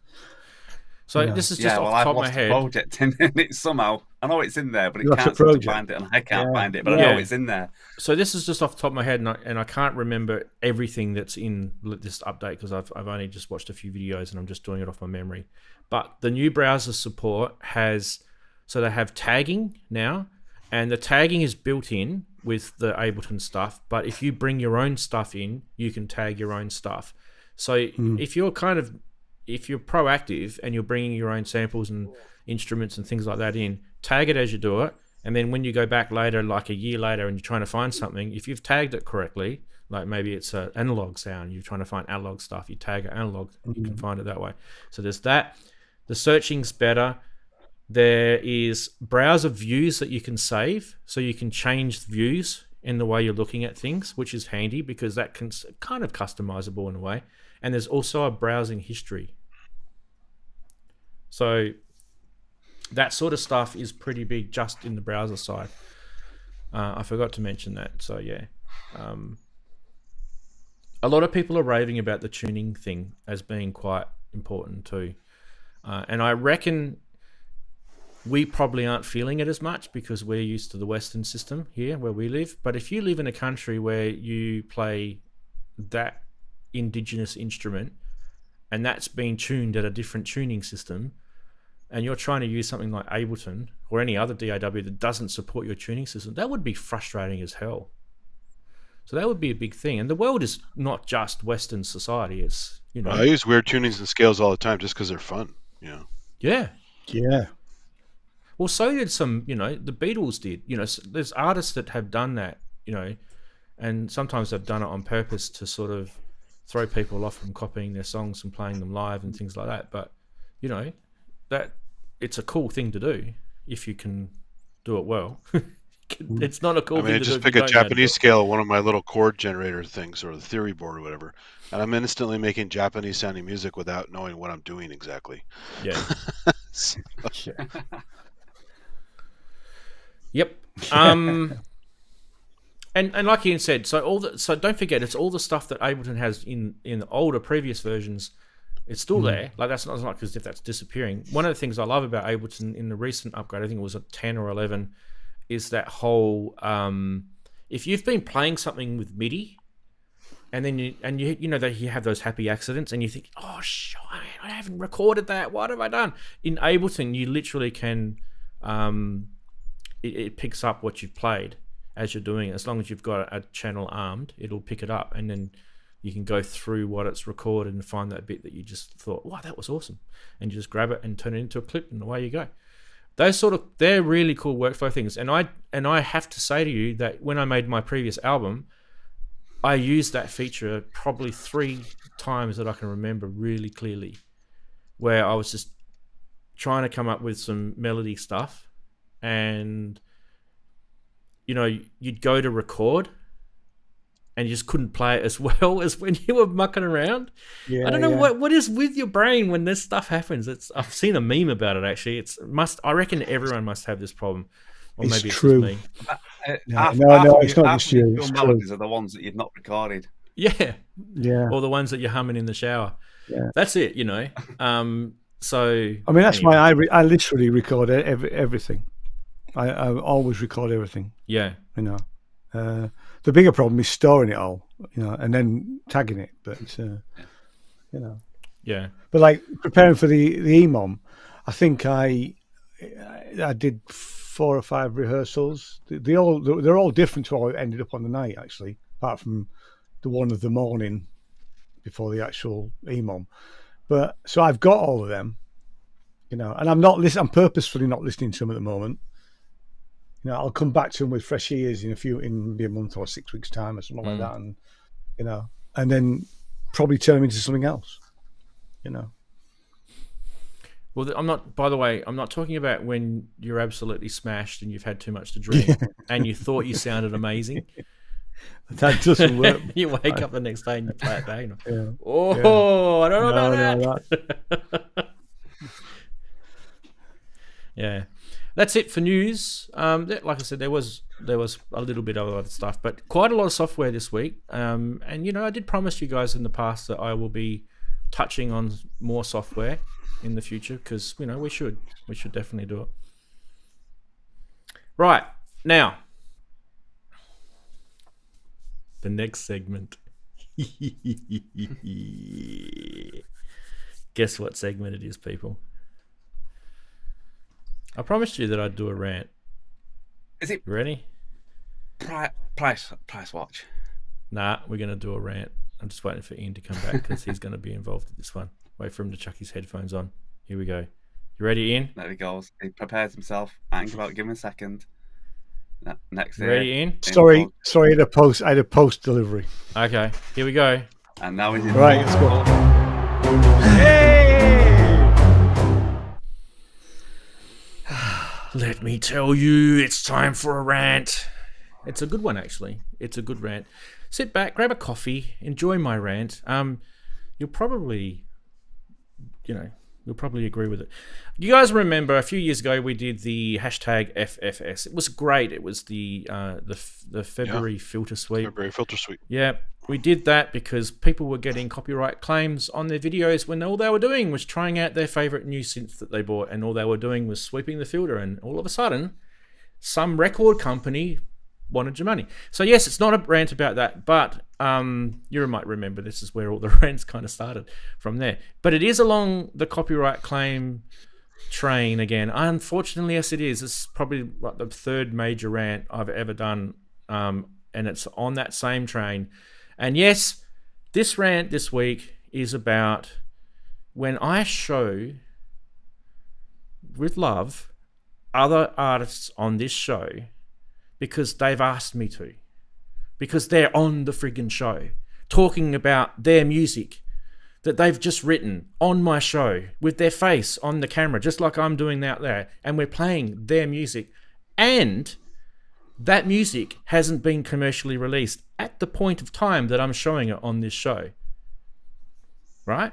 All good? Yeah, no worries. I don't have a problem doing that because there's no commercial involvement. The artist is giving me permission.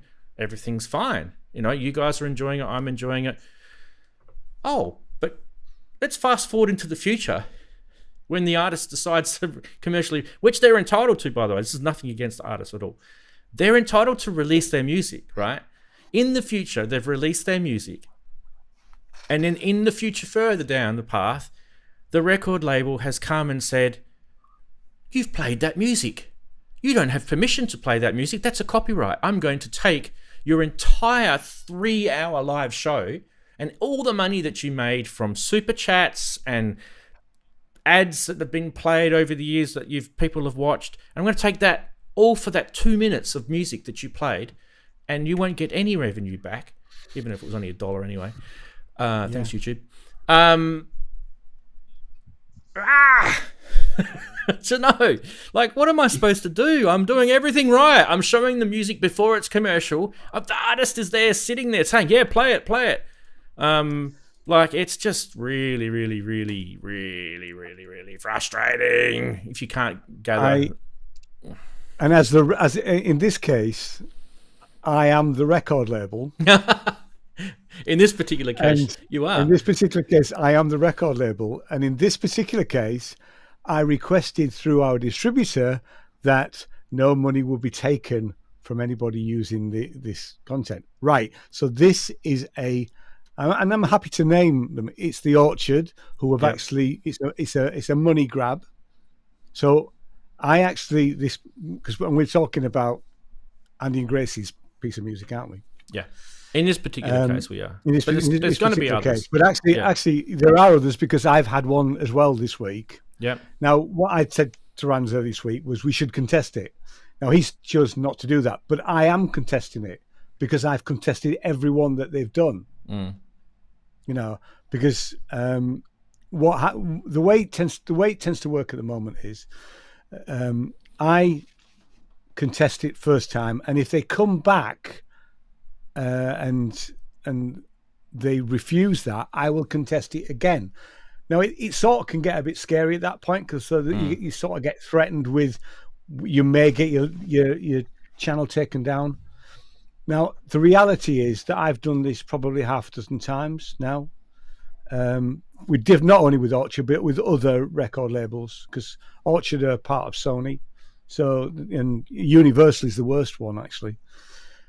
So my advice to anybody is contest it, really, because we shouldn't be letting distributors, it's not the record label in this case. Yeah. You know, if it's a big record label, it probably is the record label. And It can be. Yeah. They have people probably sat around looking for to grab and you're right, Ranz, they don't. There's only one that actually I've come across where it was an audiophile radio show, and it was I can't remember what the track was, but it was a share. So they took a percentage of the revenue from that particular show, and I left that alone. And that's the honest way to do it. Mm-hmm. But no, what happens here is they take, as Rant says, they've taken all the revenue from that particular show. You know. Yeah. So yeah, I got one. I don't think I got the same track, but I got one from off the album this week on it was actually the August audiophile radio show where I played Andy and Gracie's track, and I have contested it, and that's the second one I've had. And like I say, I'm probably going to have to check with the Orchard and reiterate the fact that I emailed them and I have said to them when I submitted the actual tracks that there wasn't to be any claim, because you can do that. You have to tell them in advance. If you don't tell them, they will actually they'll just claim it. And in theory, they should be claiming it on mine and the artist's behalf. Now we have done an experiment with Dave Walker's album, with Mo's album, we did leave the claims that we actually. So we're waiting to see if we actually get any money from it. And his album came out 6 months ago, maybe 5 months. We've had nothing yet. We've seen no revenue from YouTube or anywhere else for that. So, and we have to contest it. We have to stop it. So that's interesting, because if you technically, right, if that record, if that distributor has claimed it, that means the revenue should go back to the artist. Exactly. Through a slice. And that's what we're trying. That's what I'm trying to find out. But that's interesting that it hasn't. Look, for me, there's warnings that come up. Like what's the word? What's the first? Not appeal. The appeal's the second one. The first one. The first one is. It is now. Is it strike? Let me just go. No, claim. No, strike's the last thing. Oh. Now I have had a strike. I'll tell you about the strike. I've had a strike too. Yeah. It wasn't to do with. Well, actually, it wasn't to do with music, but it was to do with a claim. So the first one, whatever it's called, you kind of, you don't appeal it, you do something, right? The second one is you appeal. If you dispute it. That's it. That's the word. Yeah. So you dispute it, and if the dispute is like I reckon it's even just a computer that says, nah, the dispute's failed. Yeah, it is. Yeah. So then you can appeal it, but the problem with appealing it is my God, the warnings that YouTube give you I know. are huge. So this is pretty real for me. I've already had a strike on my channel, and I don't want another one. No. And I certainly don't want this channel to be punished because of content that I'm showing. By the way, so I should add a caveat here. I have a full copy of the show stored here locally on my computer. If I ever want to play it again to someone, I can put it on Vimeo or something like that, and you guys can watch it. So don't worry. It's just because I've taken that particular 2-minute segment out. I've done that just to basically give the record distributor a big, middle finger, really. Yeah, I mean, what I tend to do with because when I do the audiophile radio show, because that goes on a streaming server first, it goes on Podbean. Yep, right. Podbean. Yep. So you can hear the full show on Podbean. The YouTube version, I put it up probably 2 days before it goes live, purely and simply because I don't know at that point whether there's going to be any claims, and there usually is at least one or two, and then I cut them out. So I mean I've had to do it again. Sadly, Philip Pendleton's EP, I got pinged for that, and that was 2 tracks. So I had to, I'm sorry, Phil, if you're watching this. I know he does watch from time to time. I had to cut it out, but you can see the whole thing on Apple Music or Spotify or any of the others without the claim. Which that's what makes it weird. It's weird. Is that they're too scared to go after Apple. We're not getting that from anywhere else apart from YouTube. And you're right. I think it's an algorithm. It's not human interaction. Yeah, it's an algorithm. It's funny you guys brought this up because I was doing a stream on 2 nights ago with Henrik's music on my Micro Addict channel because he gave me permission to use it for lots of my stuff. And I got a message 2 hours in saying, due to a copyright match, your stream was interrupted. So the stream stays up, but from the last 10 minutes before I noticed it was cut, there's just this message that comes up. There's no content. And I was yakking for a good 10-15 minutes, looking at my OBS window, not watching YouTube because I don't want to watch 2 screens of the same thing. And I finally noticed, hey, I'm not even streaming anymore. What the hell happened? And I asked Henrik, and he said he didn't see any problem on his end, but they did it anyway because it's a goddamn algorithm. Yeah. So it's really annoying. I honestly feel like the next time this happens to me, I'm going to start sending invoices. That's what I think I'm going to do. I'm actually going to send so for example, you guys know that I show lots of content on my show. For example, this week I showed a video from Torso Electronics, a video from Pittsburgh Modular, a video from Roland. I was scrolling through Ableton's website. Someone could argue that that's copyright because I'm showing content that's theirs, right? But because you're not showing it personally, you're broadcasting it. So that it comes under the broadcast, the, what do you call it? The mechanics of broadcasting, right? Anyway, if anyone from here onwards, I'm talking about a company that's making software or a synthesizer product that I've shown, if I get a copyright claim for me showing your product on this show, I will send you an invoice and you won't be happy with how much that invoice will be. It will be an invoice for my time and the advertising money that I deserve to earn for showing your product for free. Let me make this warning to none of you guys right now, but I am so fed up with having to do stuff just out of the goodness of my heart and have these assholes come and ask me to take my dollar that I've earned of, who cares about it, right? It's just so frustrating. It's like, stupid about mine. I was 2 hours of stream. Walking down the street and taking a beggar's hat. It's like taking the beggar's hat away. A homeless guy. That's what it's like. They're taking hundreds of thousands of beggars' hats on a minute by minute basis, aren't they? That's where, it is obviously clearly lucrative for and we're talking about big record companies and big channels to some extent, aren't we? That's what we're talking about. Yeah.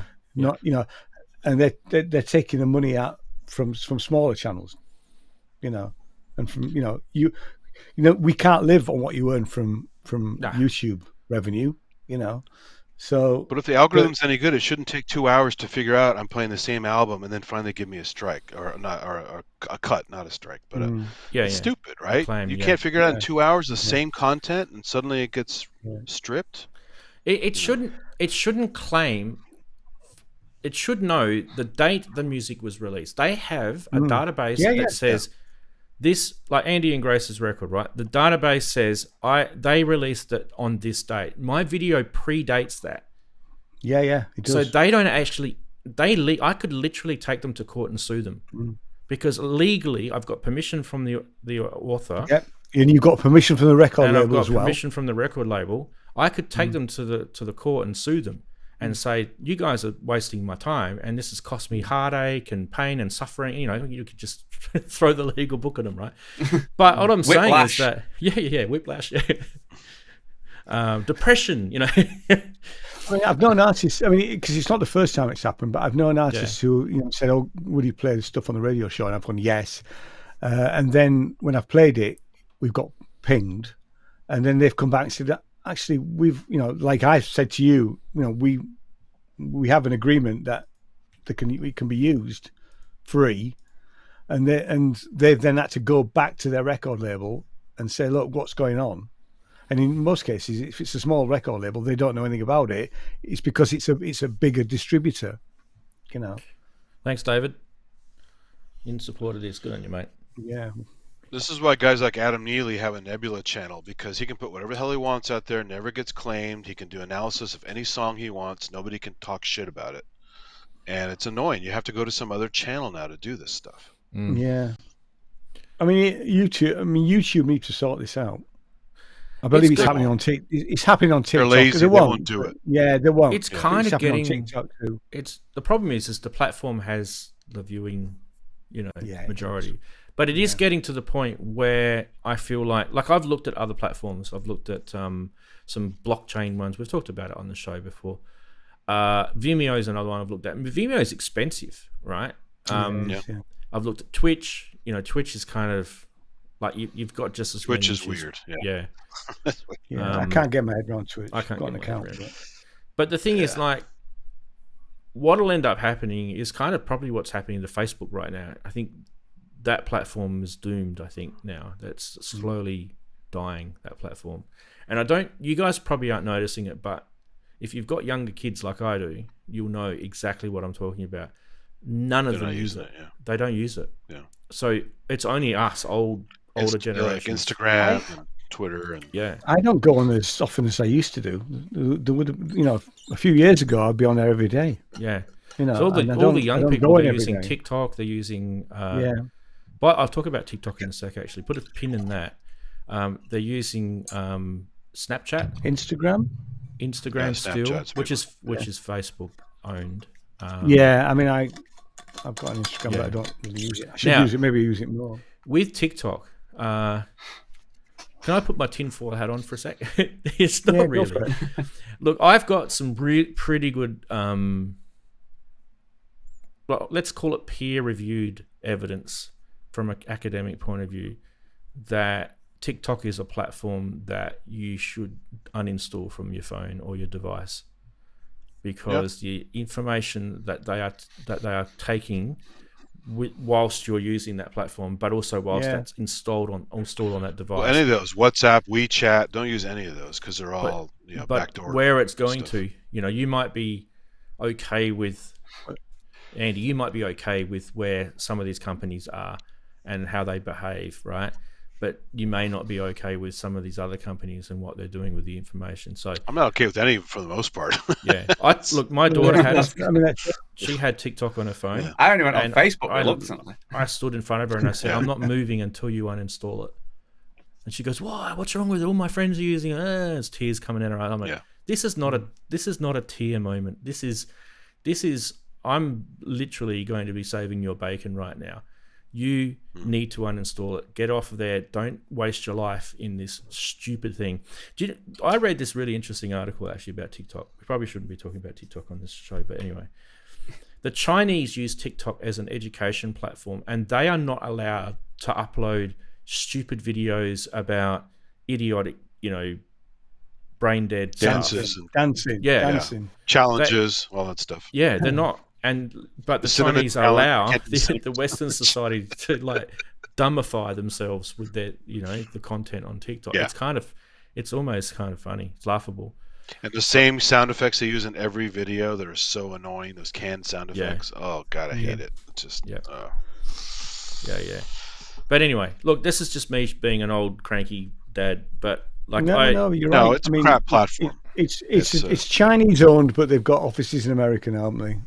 So they're pretending to be American to some extent. Is TikTok? I mean, there's a Chinese company that bought a dairy farm here in Western Australia that literally, like, the moment that they took over it, all the good quality milk went to China first. The day that they took over it. And then so you've got like grades of quality milk, right? When you're producing milk in a dairy farm. Oh yeah. All the good stuff went to China. The second and third and crap stuff stayed here. Well, they bought that Smithfield meat company here that makes a lot of sausages and stuff. The Chinese bought that a while back. I'm sure the quality didn't stay up. Yeah. But anyway, let them be. I'm not having a rant about China because I don't want to get hacked tonight. Yeah. But all I'm saying is, when it comes to like social media platforms, what choice do I have? I either shut the show down and not show it, or I use YouTube, and because really there's no other platform that will deliver my show in the format that it delivers in. There's not really another choice, So I think we're within our rights to rant about YouTube. Aren't to blame here. In a sense, they are for allowing the algorithm, right? But it's not their fault that people have found a way to exploit the algorithm, just the same way that people have exploited YouTube to make money too. Like, you guys have probably come across videos where it's literally text to speech, and they've probably done it in PowerPoint. Yeah. And it's got 1 million views, right? So that person's earned money on probably doesn't even speak English. So there's ways to exploit YouTube, but it works both ways. So I'm kind of I don't want to bash YouTube because it goes against my terms and conditions. Yeah. It does, doesn't it? Yeah. Well, you can have an opinion, you just can't be too harsh on them. So. Yeah. We could talk about YouTube at another time on another platform if you like. Go to another platform to bash on them. Yeah, right. Yeah. Anyway, nice freedom. We got great freedoms here. Enough of the rant, I guess. But I just want you guys to feel like we're aware of this crap going on. I literally won't let it lie down. I will do stuff about it. I'll probably send emails, write letters, all that sort of stuff. I'm not one of these people that just lets it go. But what I don't want with YouTube though is if you complain too much, they will start doing nasty things and even pull your channel when you're doing what you should be doing, fighting for your right. There's this shadow. So it's bullshit. Shadow banning, isn't there? I mean, it's a terrible practice. It was shadow banned. I don't know whether it was, but it's a real thing. Practice. It's really bad. Some people's channels do get suppressed. It's interesting, right? We could do this as literally a social experiment, but if you do a YouTube, go to a computer that's never had browsing history, like clear the cookies and browsing history data and all that sort of stuff, and then open up YouTube and look at maybe the first 12 videos that YouTube thinks you should see, right? Note down what the topics are, what the keywords that they've used in the subject title and any tagging that they've used, right? And I can put that in as subject matter for the next live stream, and I guarantee you I will get a shit ton of viewers on my show. It's literally that's how you play the algorithm. So there's ways to do it. Yeah. Someone's. I'll do that next week then. Chatties, By the way, chatties have been very supportive. I should say thank you to the chatties. They've all been saying kind of, that sucks. Yeah, we agree. So thanks, guys, for that. A few people have asked a few questions like, why don't you, do this? Why don't you do that? I mean, a lot of the questions you guys are asking me in chat, I've considered them all. So it's not about why I don't do things. It's probably more about the repercussions of what choices I make. And put it this way, the number one reason why I do anything on this show is purely so this show stays for you guys to enjoy. That's the number one reason. So that's why I won't change a stinger. That's why I used to it. It's fine, exactly. You've got. I mean, some shows change their credits every season, and some don't. So it just depends. Yeah. But I mean, so that's the reason. Completely different look. Next show we'll have different guests on and a different host. Yeah, do an AI generator for the just do whatever. Yeah, I'll get Chris to come here and do the show and sit here. Was it funny we got him? He's at a birthday tonight, but someone said he looked like Frank Zappa. His first show. I thought it was the funniest thing ever. Yeah. I'll ask a question. Frank Zappa and John Carpenter had a mustache. Go for it, Darren. But I was just because I'm browsing around because Live Gig. The Akai MPC, is it the 64 now? The new one they just brought out with the faders. Is it APC? The APC. I can't remember what it is. The APC, yeah. Does that have a arpeggiator on it? A standalone? Ooh, I can't remember. Let's have a look. We only showed it a few weeks ago, didn't we? I'm sure I looked at it and I think it doesn't. And that's my rant if it isn't. If it has, then I've not noticed it. Let's have a look. Here it is. Here, this is what you're talking about, right? This is the thing that looks. It's got the onboard sequencer. It's got the on. I remember saying to you at the start that when we showed this originally, is the standalone sequencer is. It's kind of basic, right? It's kind of basic, but don't forget it is a firmware thing, so they could. I mean, you don't buy things before could in the future, but exactly. They could. But come on, it's an arpeggiator. I'm not sure. Why would you not? Especially as a standalone. I don't think it does. But I'm not 100% sure. You know what? Some sequences, Darren. Why not? Some sequences can you can use like an arpeggiator. Yeah. If they take the transposing mode in, but you'd think of all the things as standalone, we'll whack in a sequencer, arpeggiator, because everybody has an arpeggiator. So it's a 32-step, 8-track step sequencer. Doesn't say anything about arpeggiator. I think you got it, mate. You can have a rant. No. Right, well, why not? I keep mulling over this thing, right? And I think Akai, I can see why they're going for the Ableton market, which is great, but they're making a standalone. Why can't they make the standalone be a bit more standalone? You know what I mean? Arpeggiator, sequencer. Even why can't they link it so it's more interlinked with some of their products like the Force? I'd love a mirror and a mirror lock so that I can move between the Force's full set. I know you can do it in split screen, but it's not quite the same. And have a complete mirror version of it on the APC, for instance, and then I can lock that at that point on my set, and I can move the Force to a different part on the set, but I'm still locked to the set where I am in my huge project. Things like that. But no. And then when I looked and I found it didn't have an arpeggiator, it's like, what? That's why Machina Jam is cool. Machina Jam works by itself really well. Also, is a great companion for the Machina Plus. The Force has got an arpeggiator on it, hasn't it? Yeah, the Force has got an arpeggiator, but I was just thinking, with this being standalone, you can go to standalone mode.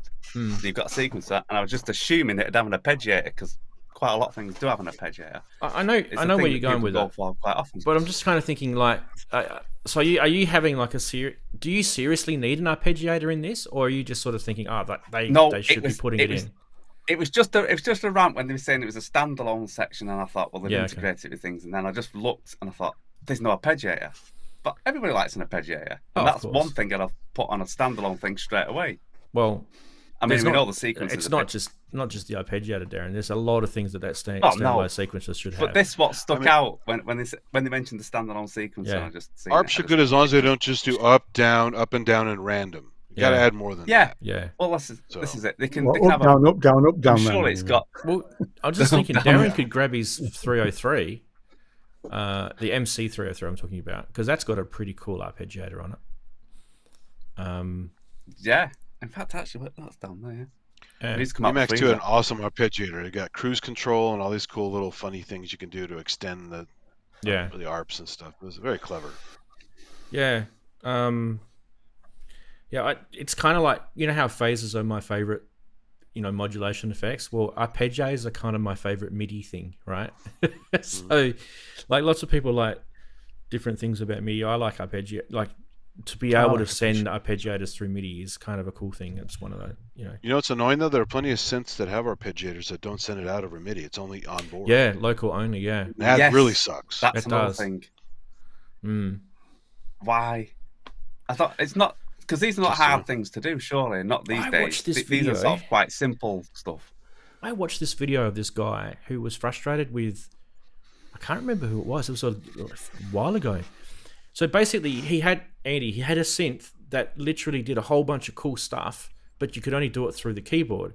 And he managed to hack the keyboard so that it would send MIDI out, because he worked out that the way they designed the circuit, right? They pulled the keyboard apart and looked at the circuit. He worked out that you could actually literally just put some wires onto part of the circuit. Yeah. And it was literally sending MIDI data.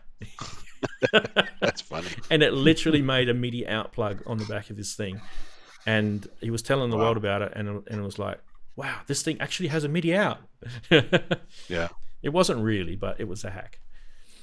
It's kind of like the guys who refuse to do class compliant. Like I got a Simmons drum kit a while back, an E drum kit, because it was cheap.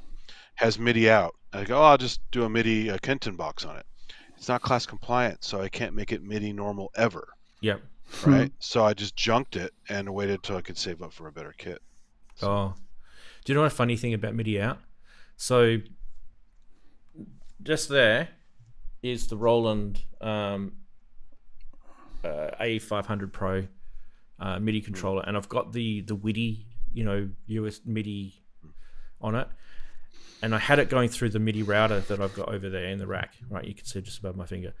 And when I was setting up the routing, I forgot that you can actually set up an infinite MIDI loop with these things, because it's sending and receiving and sending and receiving and sending.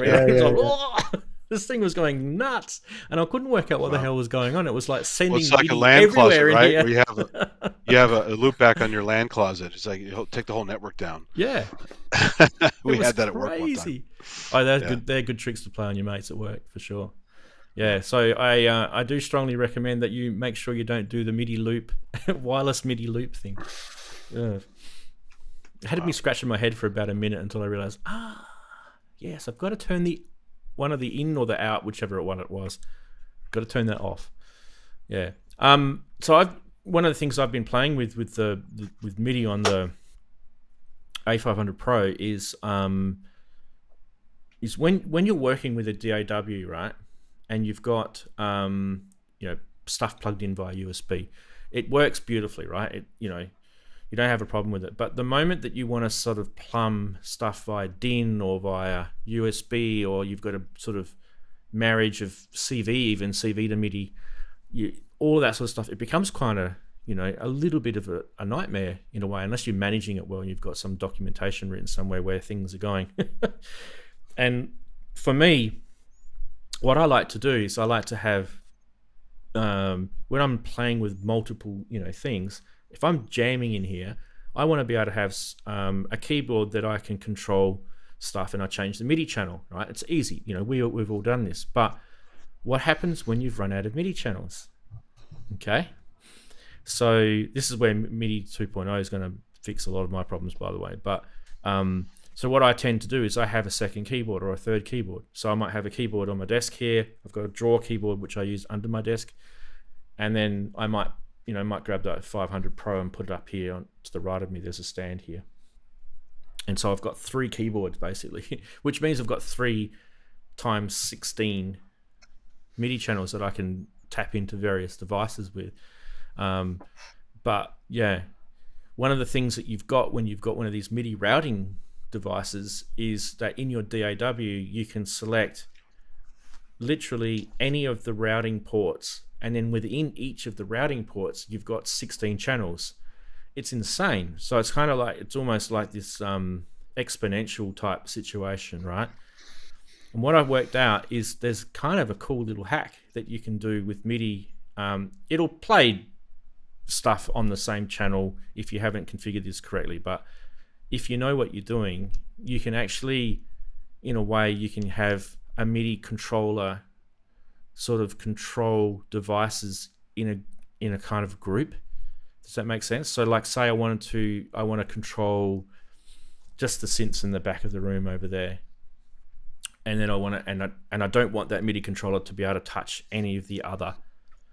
Even if I change MIDI channels, right? But on the MIDI network, they might have the same MIDI channel, these devices. So I might have 3 synths that are listening on MIDI 1, right? MIDI channel 1. And you think, oh, why would you do that? Because they're all going to play at the same time. Aha! Not if you do this routing thing. And that was kind of how I worked out with the Bluetooth doing the infinite loop thing the other day. That routing, like almost segmentation, saved me, because it was only doing it in one little group, and it was kind of like getting stuck in a group. And I'm like, but it's not doing it on that. Hang on a minute, because you forget that you've set these things up. You know, you're doing a billion things in your studio, so it's a cool little feature. Yeah, I remember the first time I got a synth with a dual MIDI bus. It was weird. I'm like, wow, this is crazy. Dual MIDI outs. So 32 channels. It's crazy. With that new Korg controller, right? Korg? Akai? Are we? Korg. Nah, the new Korg one.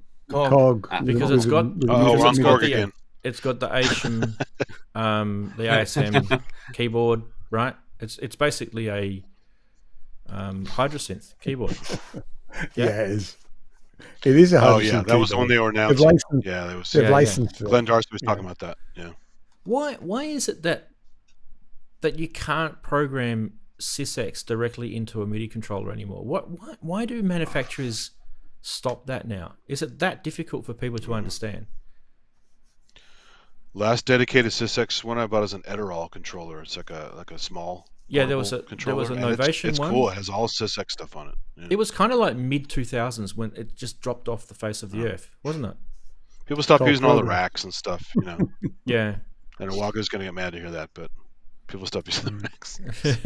The racks are back, mate. Haven't you heard? Racks are back. Yeah. Yeah. Well, if they were, they'd make a Mo DX rack, right? Well, that's... Yeah. But I don't know. Do you guys? Is it just me, or am I just being a real MIDI nerd here? Do you guys think that you should have, as a MIDI controller, you should have technically all the features of MIDI at your control, right? So you should be able to do NRPNs, CC, you know, all the stuff that MIDI is capable of doing within that controller. So why do they take SysX out? Because some things you can only talk to via SysX. Would you agree? There are synths that don't have CCs mapped out for certain features, but you can access them via SysX. Mm-hmm. That's why I bought 2 of those Edirols before they went. I couldn't find them anymore. Yeah. Well, so I've never understood Edirol. So they were always owned by Roland, weren't they? It was just kind of like Roland, silly, like it's like a anagram, right? It's like it's like Panasonic. We can sell some cheap products. Panasonic and Technics. You kind of flip the name around a little bit. Yeah. It's kind of sneaky. TIAC and Tascam, same company. So which one's worse, Panasonic or Technics? Panasonic. Really? Yeah. Okay. Yeah. Because they used like Technics is the better hi-fi brand, certainly. But Panasonic were making like pretty. I think they were owning the TV realm. But originally, Panasonic was the consumer division, like TVs and video recorders and stuff like that. And Technics was always just a hi-fi. But they over time they merged them. I'm going back to when I was doing hi-fi now, obviously. Yeah. Well, same as me. So yeah, back in the late 80s, you know. Yep. I mean, I've still got my backup studio amp is a Technics amp. It's a really, really good. It's only 30 watts, but it's, if this one ever craps out, I just stick it into the system here. I've got 2 Technics tape decks and an original Technics CD player, and this is like a original because you know they're original when they can't play burnt CDs. Yeah. And I tell you, the build quality. They don't like to die or something like that. Yeah. So. Class A amplification, really well built. Really well built. Really beautiful well built, sounds. Yeah. You know. Back in the glory days of VCRs, Panasonic was making the mechanism, and Mitsubishi was using them. All these other companies were using them. So, like under the hood, it was all the same crap. Yeah. Pioneer was the other brand that I kind of liked, mainly for their tape decks were really, really cool. They had like there was one particular dual tape deck that you could get, a cassette deck, right? That you could get that had really good like digital logic in it. So for example, it would automatically search for like gaps. It would then you could put a tape in, right? And it may not, like this might have been like a 70s tape or something, right? You could put a tape in and you'd do this thing where it would go and analyze the tape. It would play the tape really, really fast through itself and then rewind it back. And then it would index everything that it thought was indexable and store it as a memory. And you pull the tape out and you put another tape in, and then you pull that tape back out and put the one in that you had indexed before. It would remember that was the tape. This was insane. This technology that Pioneer came up with. It was really, really good. Yeah. I mean, I remember the CD players weren't. There was inherent. This is back in the early 90s now, but there was inherent faults with spindle motors on CD players, and I mean, literally for 3 years. And I employed a service engineer in the shop that I ran, and we made loads of money out of spindle motors. We did so many of them that, you know, originally it was an hour's job to do it, and he got so good at it he could do it in 10 minutes. You know, what's this? Richard Sound still exists? Yes, Richard Sound does still exist. I just saw a question or comment from Kosh Dukai in the chat, and it's just scrolled up. It said, to enable SysX on a controller, they'd need more elaborate UI to allow manufacturer ID prefixing on each message sending. Yeah, it's just an LCD or an OLED display. We're not talking about friggin' like touchscreen computer stuff. I mean, you can buy an OLED display. So that all does. It's just a simple two-row display. Yeah. The Roland A1, whatever it was, the boutique, the Bluetoothy boutique thing that was semi. Oh, I have that thing. A01. Yeah. That had SysX editing on it. You could literally sense, you know, and the screen on it was, you know, quite intuitive. And a silly 8-bit synth on it. So. Yeah. Look, I get what you're saying, Kosh. You know, CC's easier. I get that, but it's not. We're not talking about what's easier and why it doesn't have it. We know the reasons, right? What I'm saying is it should still have it, and I don't mind if it's a level down below that's not as accessible for people to find, but that's fine. It should have it on there because it's part of the core of MIDI. It really is. I don't think it's about convincing them. I think it's more about the fact that it should be available because I guess, you know, does that mean that MIDI controller isn't truly a professional MIDI controller? Because the wacky thing is all the NERPins you have to worry about. Because these companies have all these weird, you know, extra controls that are marked as NERPins. Yeah, that's not NERPins. That's a pain in the butt. Yeah. Yeah. I tried doing a video explaining for people how to work out how NRPNs work, and I don't know if I did it well or not. Well, that's where you got your album, right? The significant byte or bit. Significant bit, yeah, because it's a play on word, right? Right. I like those little plays on words; they're good fun. Mm-hmm. Gates is a play on word. There's LSB and MSB and there's an LSB track on the album. Yep, good memory. I sent out a lot of emails this week, and we'll get at least one review. Oh, okay. I did send out a lot of emails, but that's great. That's great to hear. It's usually a deathly silence, to be fair. Yeah, I don't know what they're looking for. Do you get it? I don't know what they're looking for. Some of them weren't paying to review them. Yeah, they get removed. We've done a show on this. There's literally, we did a show. It was probably a few years back where we were talking about promoting your music as a show, and you can really get caught into some bad situations where you're just forking out money for really no benefit to yourself at all. Yeah. So there's these things called playlists that they're saying, oh, if you need to get on Spotify, you need to get on a playlist. If you're not on a playlist, no one will play your music. No one, honestly, this I don't really know how much plainer and simpler I can make this for you. If your music is that good, it will be discovered really quickly. Really quickly. As long as you've got it in a public place where you've distributed it, through a distributor, it will be discovered. You don't necessarily I guess there's always a scenario where that's not kind of the norm, and you could probably give an example where, hey, what about this guy? His music was around for 20 years before someone found him, and then now look at it as a number one thing. There's probably a few random examples where that's not the case, but I'm talking about, generally speaking, Ian, you'd know more about this than me. If your music is that good, in general terms, you don't need to playlist it. You don't need to pay for it to be promoted. It will literally. You should. I mean, launch. I would not. What I tend to do is that those people that come back and say, "Oh, we'll review it, but we need paying," I just remove them from the list and never email them again. Yeah, you should not be paying to have your music not pay for reviewed. No, definitely not. Really. I did it once, and I never do it again. I did it once, and I learnt really bigly from it.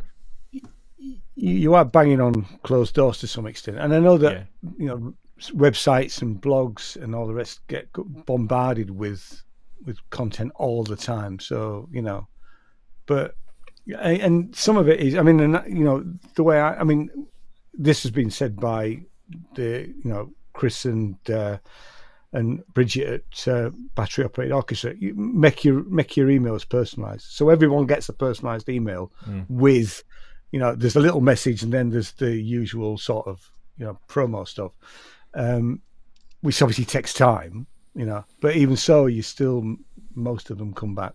I've just had a message now, and the reason I know you're going to get an email is because I've got, hello, sorry for slow reply, it's been a manic week, don't even know where it's gone, just downloaded the album now, looking forward to getting my lugs around it, expect reviews, expect words in due course. And that's lovely, and he's a great reviewer, Yeah, I'll send you the link when it's all. It'll be next week sometime, probably the day before. So 24th is when it's getting streamed. So he'll probably do it for the 23rd, something like that, And ideally we could do with a few more people like that. Really, I think so. I think if you, do I get mine reviewed? Go on. I turn to my left, and this purple hand hits me and then swears at me. And I go, okay, we'll carry on working on it. Aaron. I don't see the mark on your face. So yeah. That's why it's always like that.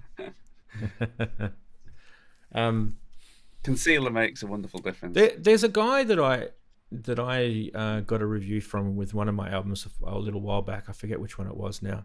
That did a really, really nice review.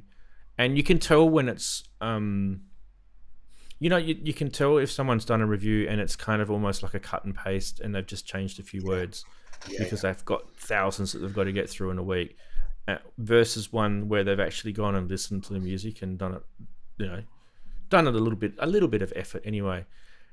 This particular guy did a review on one of my tracks called Utopia, and in the review he wrote out some of the words that were in the I call it the AI, because I used AI to make the words in the track, and it was like 4.5 minutes into the track, so and it's like in a random spot, and it was literally the only lyric in the track. So unless he's got some sort of whiz-bang computer that can find lyrics in a track real quick, which I guess is possible, I guess. But I kind of felt like, this guy listened to it for sure. And then he wrote about what those lyrics meant to him, which I thought was interesting. So it's a bit like, when you were a kid and you used to do poetry, right, in your English class, and the teacher would get you to reflect on, what the poem mean to you, and how it's kind of the same when you listen to music, right? You're kind of sort of drawing in those same feelings. So when you're listening to music, most people would have they would have a general reaction that most people would share, that's the same, and then everyone would have a personal reaction that would trigger some sort of memory, or it would trigger some sort of feeling that is giving you that reaction. And I always think if you're going to write about something, that's what you tap into. You would tap into that personal reaction, because sometimes definitely every time if you read it and then you go back and listen to that music again, you go, oh yeah, wow, I didn't think of that, that's really cool. So those things happen, right? And the other thing I noticed, because when we go and do Edinburgh, we've always had, you get a few emails, but this year in particular, we were getting something like 100 emails every couple of days. We were completely, bombarded with people saying, come and see me show, come and see, which is, it's a nice thing to do, but the reality is there's only so many hours in the day and so many shows that you want to see, and you're going to have to do some content about each one that you see. But actually, it's every time it's always the personal message. Like we went to see it was an a cappella female group from University of Oxford. We wouldn't normally have gone to see them, but the person wrote me a personalised message, said, "Hi Ian, I've listened to the Audiophile radio show. I really like it. I've looked at your YouTube channel. We like what the reviews you've done last year. We'd really like it if you come and see the show." Now, and we went to see a show that we wouldn't normally see, which was actually really, really good. So because they made an effort. They make they have to they make the effort. So it's what it is, really. I mean, but certainly if you're trying to get your music listened to, personalized, don't pay ever. I personally think that we're going through a music revolution right now, and it'll be a slow burn, but when we look back in time, it'll seem like it was a pretty quick thing that happened. But I really do think we're going through a music revolution right now, and I can't tell you what it's going to look like. I've got some ideas, but I feel like we as musicians, as artists, we are trial and erroring right now. We're trying things out, and they're in some cases it's stinging us and it's hurting us. In other cases, it's been really good for us. And I'll tell you if you're wondering what's good is, and this is kind of based on a conversation I had with Rich Hilton, right? This is really cool. This community that we've got, where we're all talking about music, ourselves, our production, the gear we use. This is kind of a new thing. It's not completely new. I remember when I was a young kid in the 80s and 90s playing in bands, we always talked about gear and things like that, but it wasn't on such a scale, right? This is a really, really cool thing. there's the same sort of thing in the guitar world and probably in the bass world. So, you know, yes, we're in our own little microcosm, aren't we, here? You know, and we do see the same faces, you know, or the same people in the chat, and that's lovely because we are a proper community. Oh, those people that are in chat right now, I will classify all of them as my mates because I see them every week. They're awesome people. You know, they could be sitting there in their jocks. I don't mind. Doesn't matter to me. But the thing is, it's not about, you know, it's about the community that they bring. You know, what they get themselves and what they give. There's two different things happening here. They're giving, you know, their input. They're talking about stuff, and what they're getting, it's different for everyone. You know, some people come for the chat. Some people come for the information that we provide them. Some people come to learn. And it's funny, like I watched PSN this morning because I was out last night with some friends, and I like to watch the shows back when I haven't been able to watch it live, and I like to see it when I can read what's happening in the chat as well. Yeah, and I actually want to contribute. Yeah, you know, because I'm thinking, oh bloody hell, I can't contribute because I wasn't there. You know, but you know. I know you can contribute underneath, but she's not quite the same thing. But you know. I mean, I can't contribute in the live chat with the with those shows because they're 2 in the morning for me. It's time of day, And I have been on them too. I've actually stayed up or got up early. I've been on Jamie's show. I got up really, really early to go on his show, and I've been on Pro Synth Network as well. And it's, you know, it's a bit like, you know, Andy here. He gets up 4:35 in the morning. Yeah, but I'm stupid.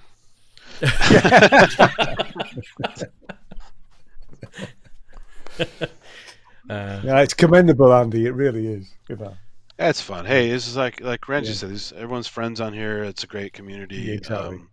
It's you do miss out if you're not here live doing stuff. Even if you're tired, it's a lot of fun. You know, there's a whole dialogue going on, and I'm constantly finding links for things and terms for stuff I didn't know, and some laughs. So absolutely, and rants. We got rants as well. We got rants this week. We love a rant. The rants are good, aren't they? You know, It's been a while since I've done a rant. And I'm going to stop ranting about Korg. I'll be honest with you. Yeah. No, never stop. We should do an Ian's Korg rant segment every week, and you can just get it all out, mate. Just slowly every week, just release a little bit of it out. I want them to be better. I want them to be back where they were. It's from a place of love. I get it. Yeah, I get it. It is. My trouble is my rants would be too blue. I'd have to really edit myself because when I really get ranty about stuff, I'd have to swear a blue streak. So. I mean, the highlight for Korg UK was when they were doing the Micro Korg series of podcasts as well. Do you ever listen to those? They're probably still up on Apple Music or whatever. And they were great. Like 2004? Are we talking about then? No, it's not that long ago. It was probably before the pandemic, but okay. You know, and they did him for I was going to say 2 or 3 years. It maybe wasn't even that long, but and the 3 guys that was the 2 area reps, one from Luke, you know, the main guy from Korg. And so they did it I think it's every month.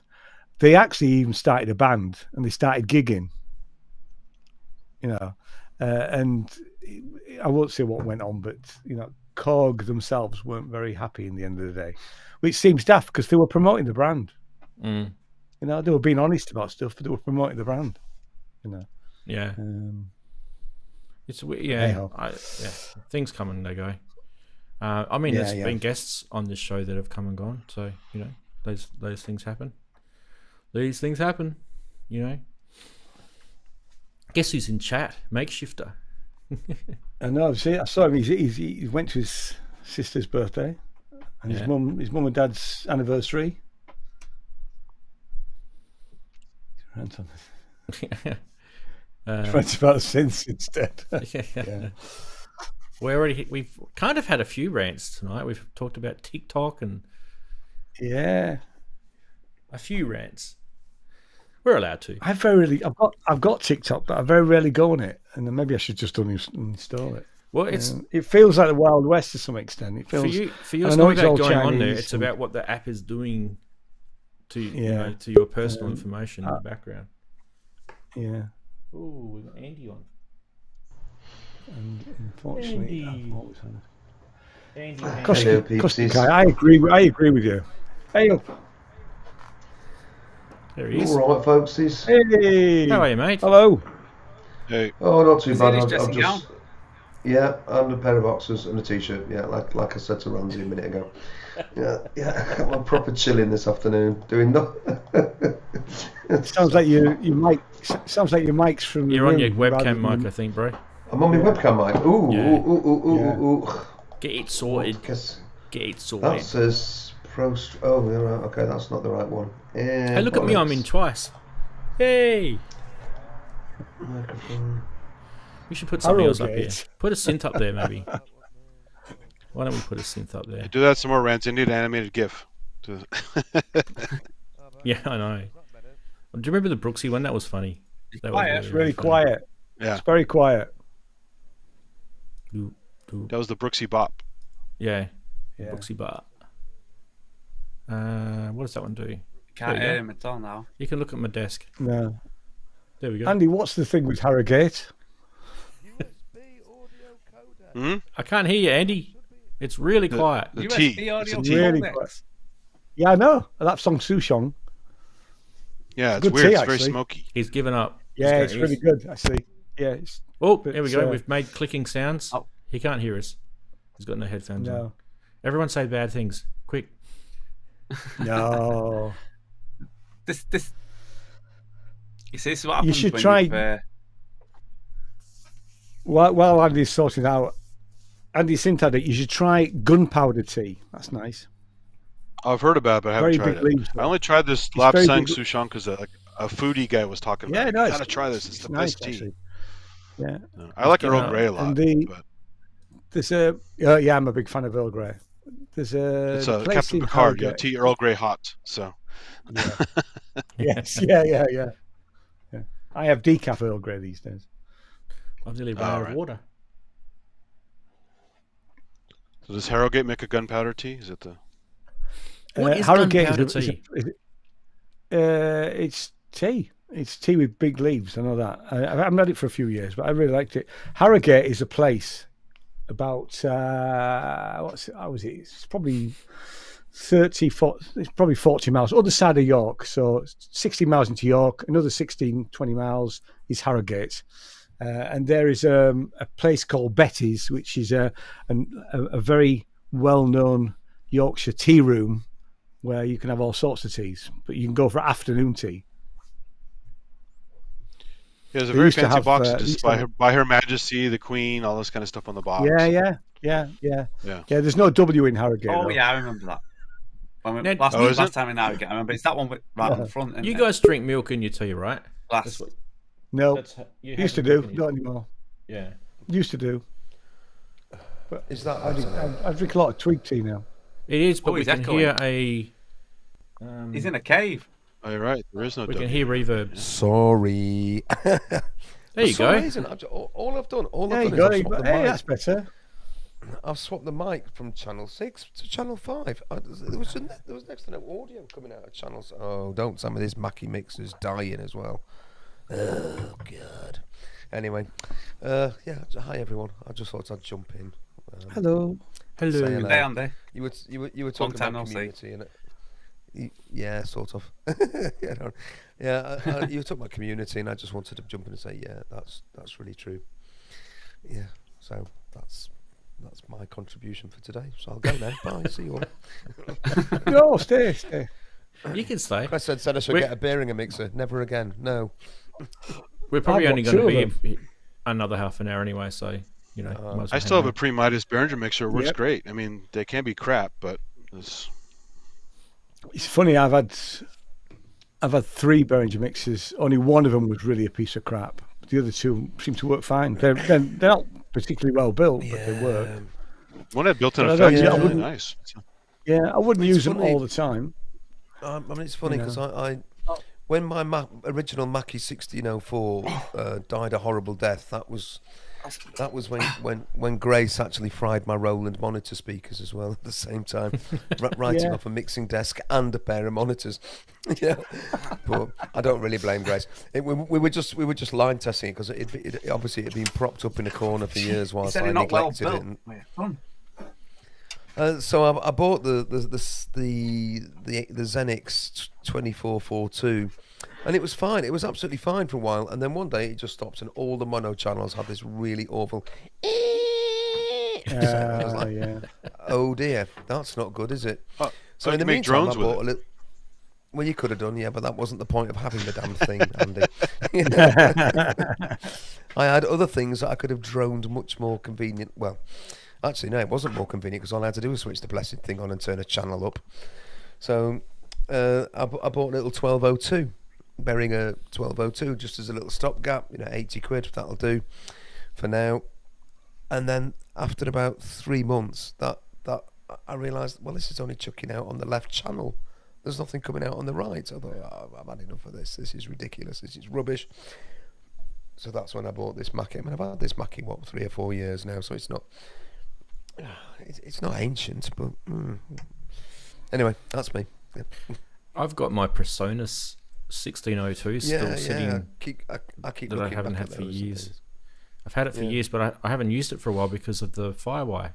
Because everyone's dropped Firewire now. So the only thing I can use it on is a PC, and it takes up. I'm not a big fan of mixing desks taking up lots of desk space because it's kind of something. When you think about it, you're not really going to the mixer a lot to adjust things. Times are changing, aren't they? Well, times.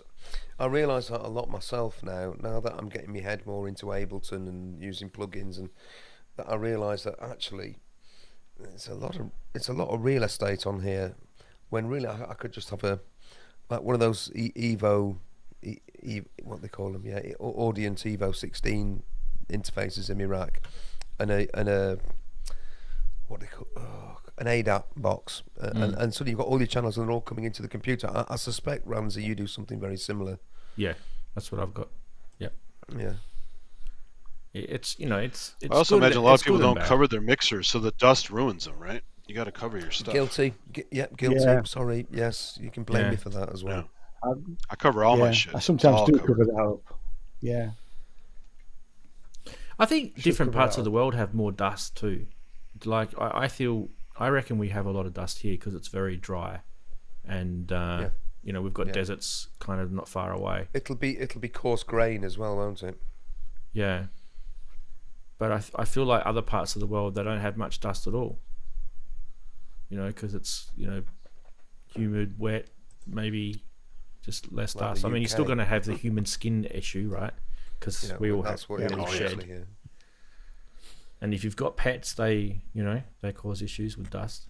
But yeah, I mean, one of the solutions for dust are these deck savers. They're really good. Yeah. These things. They're expensive though. They are expensive for what they are, aren't they? They are expensive. For a piece of plastic. Well, yeah, but in a sense that some of them, if you like, I've got some deck savers on those things at the back there. Probably shouldn't have had them as deck savers because really that should just be something covering those synths. But my Akai this Machina Plus came with a deck saver. It's great. I love it. So my Akai Force deck saver is literally like I can put things on top of my Akai Force while I'm not using it, and then because they take up so much room, those Forces. Like Darren's got one. Yeah.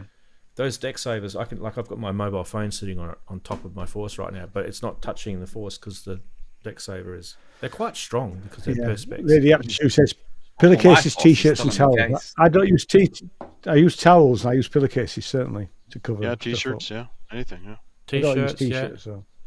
Anything that's not like a porousy sort of fiber. Like you don't want to use blankets because they actually dust magnet. They're dust magnets. It's all the static. Yep. Yeah. Sheets are good. Like if you go to a cheap sort of department store that sell big fitted sheets flat sheets. What I'm saying, fitted sheets, flat sheets, and you can get them cheap sometimes on sales. They're quite good. I mean, Amazon sells those keyboard covers pretty cheap. I think like $20 or whatever for 88 key, 49 key, whatever. I have everything covered with those. Yeah. So. Yeah. I've got a couple of them. All that stuff behind me is most of it's got deck savers on it, so I don't have to cover it. But I probably should cover some of the other stuff that's there, and I don't. So I'm guilty as well, Andy. Yeah. Well, I mean, especially with phasers and stuff, you just doesn't get covered. Yeah. My Model D's got. I went like that this morning. It's got dusty. It's only been up there a week. Eurorack gets dusty, big time, because there's so many tiny. Yeah, the shaving brush, Brooksy. Yeah. But that just moves it around. No, it doesn't. Yeah, exactly. I saw you wheeled in that, and I thought, I'm going to get one of those. Yep. Woo! The reason why these I just use a paintbrush. There's actually two really good reasons why these are good, right? Number one is really soft. If you're touching your face with it, it's going to be pretty soft, right? You're not going to be putting something that's going to be ripping your face apart. So that's the first thing. But if you're going to be putting this around all your sliders and knobs on your gear, and you don't want to move them, you want to keep the settings the way they are, this is why the shaving brush is good, because a paintbrush can move. Yeah, stiff. Paintbrush does move. Yeah. This is very soft. Like this, unless you're really being violent with it. You get the little micro keyboard vacuums you use for your computer, and just do a little vacuum. Yeah. Vacuum. They're pretty cool, actually. Those things. Can I just be say careful with static in the same sentence is a dangerous thing to do. Just thought I took that in. It is a bit dangerous. Depends on how angry you are, I guess. Like what? Brooksy, we should probably elaborate. We're not putting shaving cream on our Eurorack. Why not? That sounds like a good plan. I know how it would go. I won't take you up on that one. Sandblast them. What? I put on my Eurorack. You do not. Wagyu, behave. Yeah, spray air is your friend for some of that stuff. Just get it out of there real quick. Oh yeah, those you go to a computer shop, get those little air duster cans. They're great. Or the camera one that's just a so you don't have to spend all the money. Yeah. Yeah, the camera ones are good. Actually, the one that looks like a rocket, that's really strong. I use it for my cameras all the time. So they can see what I'm talking about. Yeah, don't touch.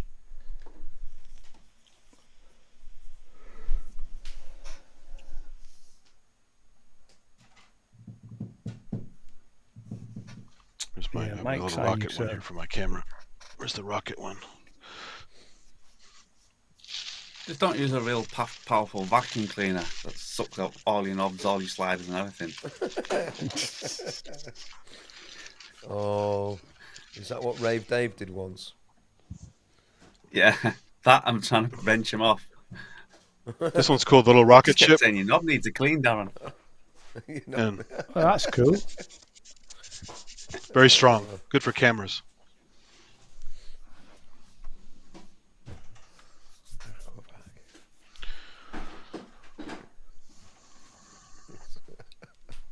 Wagyu, behave. Wagyu, behave. Just behave. He's in that sort of mood. You gotta be careful. It's felt, right? It's made out of felt. It's dangerous. Yeah. So that's the camera one that Andy was talking about. Yeah, yeah. This one I have is a little stiffer, Ranzee. It's a rocket ship thing. I'm glad I can all see. Because it stands up. You put it on this little stand. I don't want you to tell me that yours is stiffer. I really don't.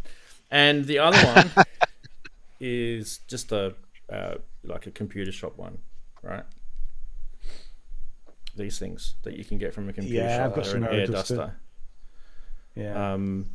At one stage, they have cool ones too, where you can angle the head so you can actually put the straw down.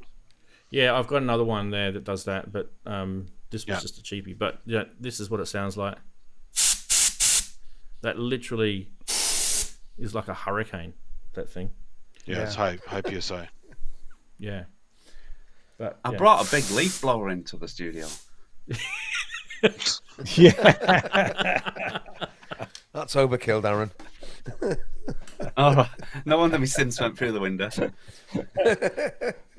See you, Simon.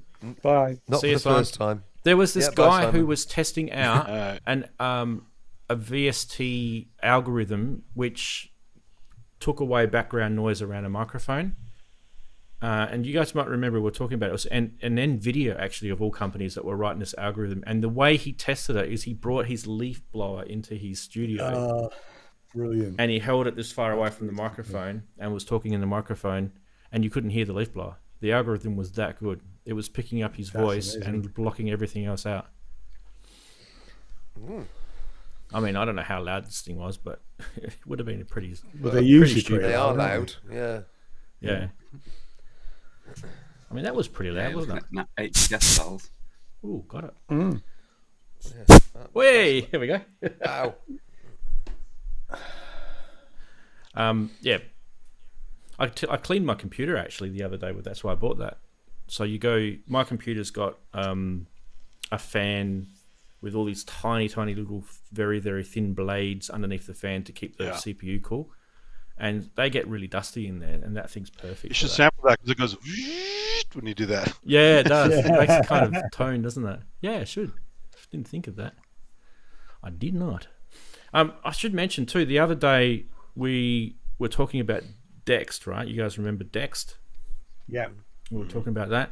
And, you know, this is the bodgy sort of one I've done. One of the problems we had with it was I was using the audio out on the Raspberry Pi, the built-in one, and we were going to get a digital AC, a DAC converter circuit. So I've now actually installed that. Stop focusing on my face. Focus on that. There you go. Good camera. Good little boy camera. In there is the DAC. It's kind of, you know, sandwiched in the front there. A tiny, tiny, tiny little circuit. And the answer is, it sounds so much better now. So it literally sounds like a professional synth. And I'm just like, I was just kind of amazed at that this is an open source project with a little bit of electronics. It took me a little while to source all the bits and pieces, but you know, what's time? Under $100, and you've got 8 DX7s. That's amazing, isn't it? It is. It's incredible. Isn't it? Robbie was saying that they've reached out to him, and he's going to be brought into the project somehow, probably for his TX, I'm guessing. That makes a lot of sense. Yep. And that well done to them for having some brains, because Robbie knows.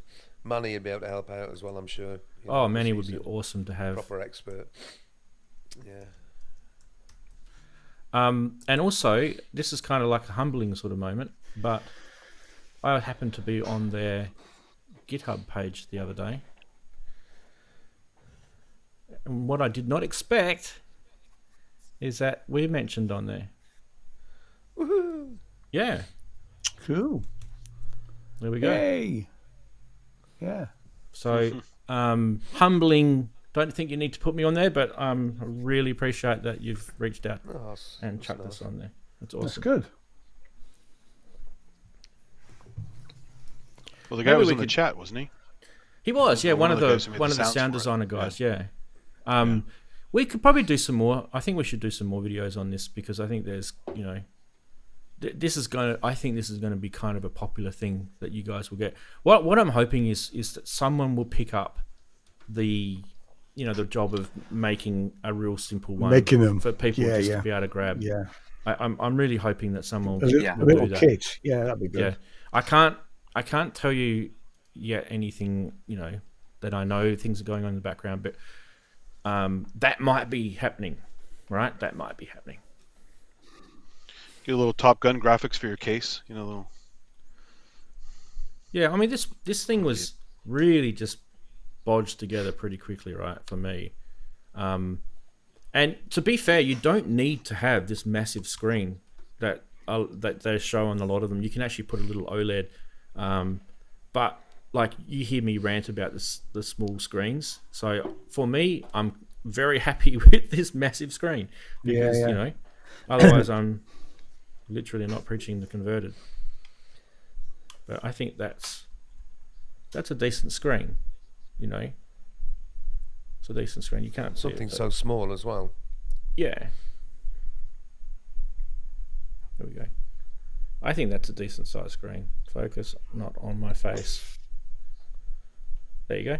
Upside down. All the electrons are going to fall out. But for me, that's a decent size screen, and you can read it from a fair distance. Is kind of the point I'm making. But you could make the box smaller, and you could make it, you know, the size of a Raspberry Pi is probably like that. So you could put OLED on it. I don't know. You kind of probably could, couldn't you? You could probably make this thing. Now that I think of it, this whole screen would probably be the length of the Raspberry Pi. So that sort of part there with the encoder, if you got a box kind of that big, that would probably do it. Because I'm just thinking, how big's a Raspberry Pi inside this thing? It's not like it's not taking up the whole space, right? So anyway, I kind of feel like there's kind of two people that would do these projects. There's the people that want to make their own boxes and tinker, right? And then there's people, like I heard one guy saying that he's going to make one out of wood. I reckon that'd be cool, right? A nice little wood, you know, like the wood sides that we have on our synths, right? Well, the wood one will sound warmer, so that's good. Yeah. Always. Always. Doesn't. I just hope it doesn't catch on fire, mate. Or if somebody doesn't like it, they'll catch it on fire, right? Yeah. Someone else was saying more they've got a 3D printer. They're going to 3D print their case. So there's a few, there's a few people in chat and comments and stuff that were talking about what they were going to do. Yeah, my 3D printer kind of bit the dust yesterday. I have to repair it, sadly. Yeah. So that's your standard size one, and don't forget I am doing a eurorack version, which will just be one synth. It's kind of funny. It's like we're talking about this. It's just one synth. It's like 16 voices in eurorack, and it's going to be like 8 HP. It's massive. It'll have MIDI. It'll have an OLED display. I've got most of it over there, sitting over there in bits, ready to go. I'm just waiting on just a couple of ideas that I want to put together to get it going. But when you think about it, like with eurorack, what I kind of wanted to do was I wanted to make it so that it was more convenient to the eurorack sort of ecosystem. Like I didn't want it to just be a synth sitting in there that you had to connect up with MIDI, and that kind of takes the fun away. Does that make sense? Like all it is just another synth that you're connecting up via MIDI. What I wanted it to be was more like a thing that you could send a control voltage in, like a pitch 1 volt per octave control voltage in, and then that may go through like an algorithm that generates a chord. So that would be the bass note, right? So you could have a mono sequencer sending on in a bass note, and that could generate a chord, and that would play the chord through the DX7. Or a little breakout module with 8 CV ins and gates. Yeah, CV8. You could. Yeah. Come on, Chris, get busy. Yeah. Yeah. Well, the thing it needs an Arduino as well as a Raspberry Pi to do that, and it might sound strange, but it's kind of like you've got 2 little mini computers in there. One would be handling the MIDI for CV stuff, and the other one would be handling the synth, the DX7. It's funny, my 3D printer is actually Arduino powered. Yeah, they're pretty powerful. But yeah, so that we probably won't see something until next year. I don't know, maybe sooner, but that's kind of when that will come out. I need to make like a prototype first, and then once you've made a prototype, see where it goes, and what happens next. And I don't know, how cool would it be? Like, I'm asking you guys, how cool would it be to have a DX7 in your eurorack, that you could choose any patch from a DX7 SysX library? I mean, you can with Plats now anyway, but with the upgrade, but you can, but it's yes. kind of. But it's mono, right? It's limited. It's kind of yeah. Yeah, if they could make that as a Eurorack module and have it under CV control and assignable CV to different parameters like the feedback parameter or the modulator parameters. I mean that would be awesome. I mean, let's be honest, there are so many parameters in an FM voice, a 6 operator FM voice, that you couldn't possibly have them all on CV ins and outs. It would just be mental. Yeah. But if you can assign them, that would be tremendous. I mean, I've become a bit after watching that seminar that Manny and Robbie gave, and watching it back again on Jamie's channel the other day. A bit more of a convert, and FM is becoming far more commonplace within Eurorack as well. There are quite a number of sort of FM based modules out there. I mean, to be honest, the Presonus Ceratus Alta is basically a sort of an FM module. But I'm pointing over there. It's not there. It's over there. I don't know. So yeah, I've become quite and obviously Grace has got a beautiful pristine DX7 Mark 1. I've been playing that a lot, and I'm really enjoying it. So a lot of my old prejudices are gradually sort of breaking down. But don't tell Robbie, because I'll never hear the end of it, right? So I've got a Kimmy's Castle. Well, exactly. That's just what is that 4-op? That's FM in. It's 4-op. Yeah, does it not matter? FM. Yeah, Same it doesn't. 4-op. Yeah. Well, the sounds like that are amazing. So when you're bored, I'm just happy to keep me. I'm just happy to keep me up 6. Well, this is kind of where it I don't know, it kind of inspired me. Ian, it was the Op 6 is a Raspberry Pi, basically. It's kind of not quite. It's kind of not quite a Raspberry Pi. It's basically a Raspberry Pi. And you think about it, you technically, I mean, that could be an Op 6 there. That's an Op 6, could be, if you want it to be. Just doesn't have the controller with it, right? Someone's going to hack that thing. I swear, someone's going to hack it. Oh, I'm sure you're right. Yeah. You guys know that synth you go. Sorry, the only FM synth I'm really wanting to buy, like Robbie, was after my conversation with Manny at the meal. It would be SY99. Yeah, it's really good, isn't it? Or a 77 at a pinch, but really the 99 is the one to go for. Yeah. But Robbie's first in line. I'm not in a rush. He can have the first one. Yeah, for me, when you start looking at how layering the FM synths together and how it just really, you're getting away from that real, cliche doorbell synth sounds that people sort of like to rubbish them about. That's kind of where it starts to really be very powerful. You can understand why Yamaha were like when they brought that montage synth out, what was it, about 7 or 8 years ago now, wasn't it? The montage. It's massive, that synth, what it can do. It's massive. And now they've got the new one. So they really were like onto it pretty early, I feel. And I just don't think we all kind of, I don't know, maybe we fell in love with analog and we ignored it a bit. I'm not sure. Some of us did, some of us didn't. For me, I've had a DX7 for years. And like I said, I think you guys know I've talked about this. It was the first synthesizer that I ever touched in my life. It was a DX7. So there is something about your first synth, isn't there? Yeah, it really is. No matter what it is. I mean, I've won 3 DX7s. So it wasn't mine, it's my uncle's, but it was the first one I ever got. Like, he let me play it. It was kind of a big thing. I was only probably, I don't know, what year did the DX7 come out? I should have kept the DX7 Mark II. 83? Was it 83? 84? 83 it came out, the original DX. So I would have been, I would have only been like, not even, maybe 13, 12, 14, somewhere around. I'm not sure how old I was. So I was only very young. Well, I was 14. I can tell Yeah. you.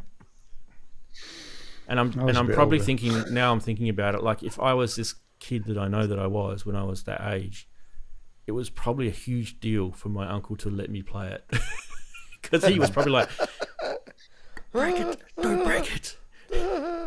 yeah. But yeah, I got told off the first time I typed on a BBC computer, which is actually when I was at university, my first year at university. And one of my flatmates had a BBC computer with its QWERTY keyboard, and he was going, Andy, you don't have to hit the keys so bloody hard. What? Because the only keys I'd ever hit were piano keys, you know. I'm going, am I? What? Yeah. So that was actually a bit of a wake up. I thought, oh, wow, my fingers. Well, the old manual typewriters, you had to hit a little bit hard. Well, the manual ones, yeah, but those little old QWERTY keyboards on computers, yeah, you barely need to touch them, do you? I mean, we're all used to it now, but back then I wasn't. Right. I was like, Andy, don't hit it so bloody hard. Oh, sorry. We had an old Corona typewriter at home, and with the old swing arm thingy. Yeah, like an old Remington.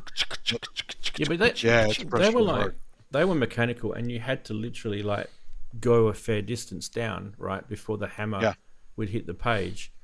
And I mean, I actually they get stuck sometimes. They get caught if you get two at the same time. They sometimes get caught. I learned to type on a typewriter. That's how I formally learned to type. Yeah, me too. And we had speed tests and all this sort of stuff happening, you know, on these. I did the Mavis Bacon, the Mavis Bacon typing course. Yeah, Mavis Bacon. The Mavis Bacon. Mavis Bacon and Mario teaches typing. Yeah. God. Yeah. I used to know what my typing speed was. I had quite a reasonable typing speed. I can't remember what mine was, but it was. Is it like 100 or something? Was that kind of fast? I remember. I think it was like 100. I remember it like someone saying, "Oh, that's pretty fast," and then when the computers came out, you literally anyone that learnt to type on a mechanical typewriter that went to a computer keyboard were like supersonic, because their fingers had so much dexterity, right?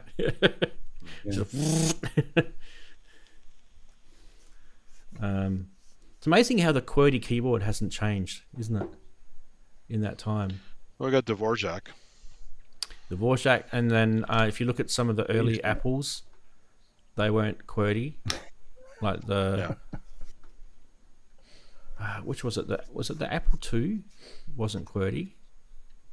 It was QWERTY. There was an Apple that wasn't QWERTY anyway. Yeah, some of the early 80s, late 70s computers didn't have QWERTY keyboards. And those weird ones where you put your fingers in the wells and move all different directions. Stuff. Oh yeah. I do remember selling Apple IIs back in the day. I can't remember what the keyboard was like on them. All I remember was playing games on Apple II. Apple II is a standard, you know. My old man used to type with two fingers, and it used to frustrate me. And I remember trying to teach him like one day, like Dad, stop doing this. Like I've taught you, put your hands across like in fives, right? Yeah. And like he just goes back to doing two fingers, and he's doing this thing with his head where he's looking up at the page down, you know, two fingers like this. Like, what are you doing? Glasses hanging down. We had an original Mac 128K keyboard. It's an external keyboard that's attached with an RJ11. That's how Darren types, by the way. And when you bang on it, it would ring through the case. It's like this kind of annoying sound, but. No, that's Dave, mate. That's how he types. Dave, yeah. Well, pumpkin time, people. Yeah. Been fun today. Another cracker. It's been great. It's been good fun. Yeah. More rants. We need more rants. More rants. Yeah, bring your rants in. Oh, did I miss your rant? Yeah. Oh, yeah, it's about you, Brooksy. Yeah. It was about you. Yeah, your fault. Yeah. Oh, that's all right. Good. Why is it my fault? Just let me know. It's not your fault, but it's about you. It's not your fault, mate. Yeah. It's your record label's fault. That's what it is. It's my record. Well, pull your socks up, Ian.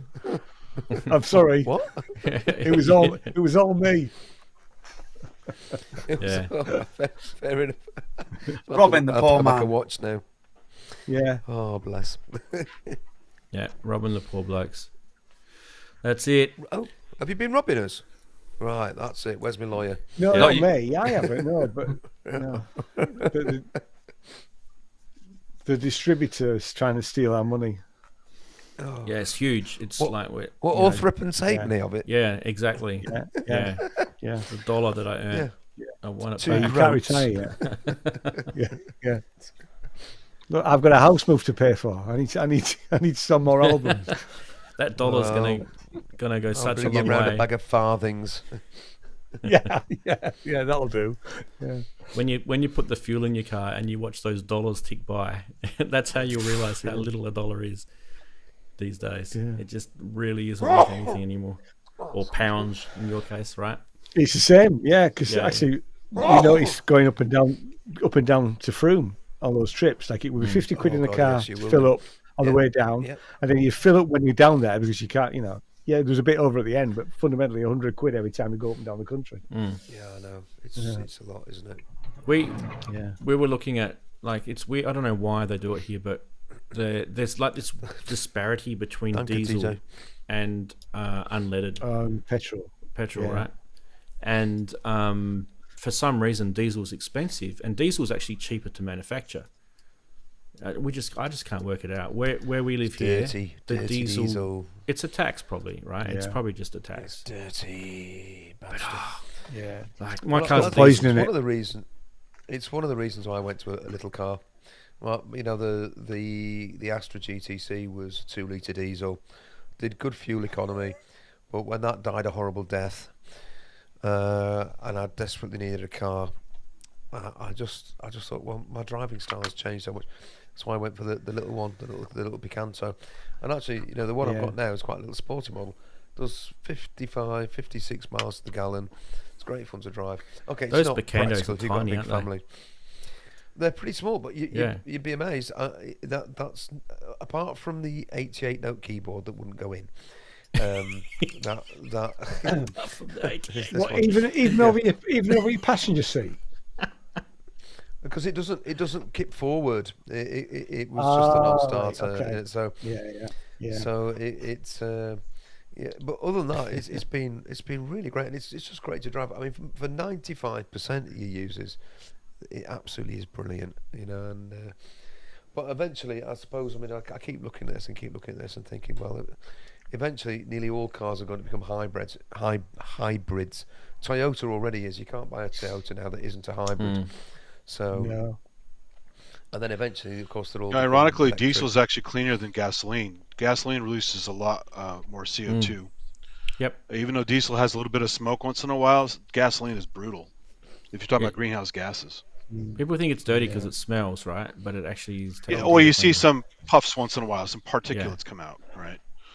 But gasoline is like a secret nasty. You don't see it, but it's doing it. So in your that's coin, why our diesels are slightly cheaper to tax. I don't know what you're paying at the pump over there in England, but in your coin, we'd be paying about £1.10 a litre. Here, it's more than that. Yeah, it varies. I mean, 150 is the norm in towns. On a motorway, 176 we had to pay. Yeah. Wow, you guys are really on a motorway paying for it. Yeah. Don't pay on a motorway. God, why would you? No, we just made a mistake. We always fill up in a town, but we had to on one of the trips. We had to because we literally suddenly realised that we'd, I think we're on the motorway and we had to. I mean, the conspiracy radar is like going nuts in my head right now. It's like, can you guys smell a conspiracy here? What benefit do the governments get if we all go electric? Right? They get to be the oil companies of the future, basically, right? Because the power is off the grid, and the grid is from usually government-controlled utilities, right? Yeah, that's where it's going. Here in the UK, I mean, the government charges a fortune in tax. It charges a fortune in tax on every litre of petrol sold, so they're going to be losing large amounts of revenue to the exchequer when we all stop buying. They will, but. They will, but I feel like don't worry, they'll charge for a lecky. They'll get for a lecky, They definitely will. They will. Because there are a bunch of people who are living off the grid. They have self-contained power. So yeah, you have a septic, self-contained power. You just need water coming in from fresh water. That's it. Yeah, rainwater maybe if you can get that, or a spring if you're lucky. Or you could have a cistern. Yeah, you can have storage. But not everyone. If you're living in a city, you can't really live off the grid totally because you don't have the land. You don't have there's so many things you can't do. So. And other parts of the world you can't do solar either because it's just not practical. Yeah. Like in parts of England, like Sheffield, charging for motorways here. It's like how many days of the year is actually like a proper sunny day in Sheffield? No, a third of them. Yeah, one in Sheffield. That'll be ridiculous, Ian. You just have a permanent brownout at home because it's too cloudy. We're just the right side of the Pennines. Well, we're still we're just the right side of the rain shadow. See, I'm moving to where it's sunny. It's 2 or 3 degrees warmer down south, over to Blackpool. and it's sunny all year round. Yes, it's sunny all year round. Exactly, Darren. Yeah, like I remember staying there, and I did not see sun once in that place. Why, Blackpool? Yeah, not once. What month was it? I was November. Yeah. November. Well, it's November. What do you expect? It's the worst month of the year. It's bloody awful. It's just Andy, I was talking. It was terrible. Last month. I've been talking to Jamie about coming over and doing Blackpool. I was going to come on the 16th, but actually, I'm going to leave it till I move to Frome and then I'll come back up. 15th, Darren. 15th, Darren. Oh, sorry, no, you're not Darren. Who are you? Yeah, Ian. no. So I was going to come over and do it, but I'll do it next year. Fair enough. That's when my 24 live rigs will be ready. Fill your cars up before they go up to £2 a litre, because that would. Are you guys doing fracking over there? Yeah, we've got fracking. Don't start on that one. Yeah, we've got fracking. Have they stopped it completely? Because I know. No, because really? I think they're doing it in Scotland, aren't they? They're doing it in Bridge, Scotland. which they had a fracking site. I think they managed to kill that one, but.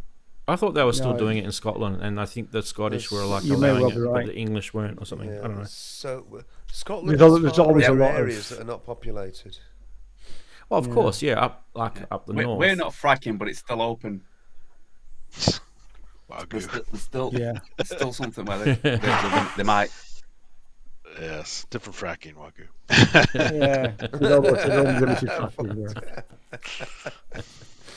It's a ridiculous thing, fracking.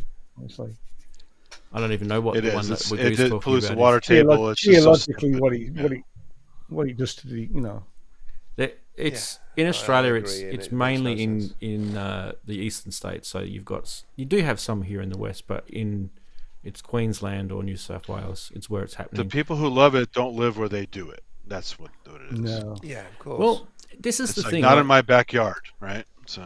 I know a guy I don't really know that well, but I know a guy who's a farmer, and he rents fracking out to a mining company on his property, and he makes an absolute tidy sum of money from it. And they give him like these environmental reports, and there's going to be some sort of nasty part to the environment, and there's no doubt. I'm not going to go into that, but he's okay with it. So yeah. Till there's a tremor and his house falls down. Yeah. Well, it's nowhere near his house. You ever see that weird movie Zebrahead? You ever see the movie Zebrahead where the guy has natural gas coming out of his lawn and he gets to light his lawn on fire once in a while? Yeah, I saw that. That's cool. There are real places like that. I mean, when they did Shoreline Amphitheater here, that guy it was landfill, garbage dump landfill, and when it settled, they put the sloping hill on there for the concerts and all the seating and stuff. Yeah. And when they first opened the place, you could light the lawn on fire from all the natural gas coming out. They said that one that you were talking about, the guy wanted to he wanted to mine it or whatever, however you call it, extract it, right? Something like that, yeah. But the government said you can't. You've got to it was his land, right? But you can't extract it. You need a different license for that. Yeah, it's crazy. It's so dodgy, right? Anyway, we're gonna have to go. Talking about on fire. Yeah. We're finishing, people. We could be talking for hours. And I'd love to, but I'm actually You need to go to bed. Yes. Might do something silly soon. I need to get my tune up for tomorrow. Yeah. Ooh, tune from Darren. And don't forget to fracking press record. That's Just what I using say. the Pro V, by the way. Fracking press record. Fracking press record. What was that, Darren? My emo video every Monday. Oh, good. Just using, or mainly just using the Pro VS, that little Behringer. Oh, are you using that? Oh, wow. Okay. Wicked. Nice. I didn't know you got one of those. Yeah. Nice. Well, that and the microcosm. You've seen it. Good. I'm sure you've seen it. What more do you need? What more do you need? A 20 quid synth and an £800 effects unit. Brilliant. Yeah. Yes, exactly. Sounds like a plan. And that's what I do with Casio. Record it on his iPhone. Yeah. Yeah. Oh, bless. All right, guys. Thanks for coming on, everybody.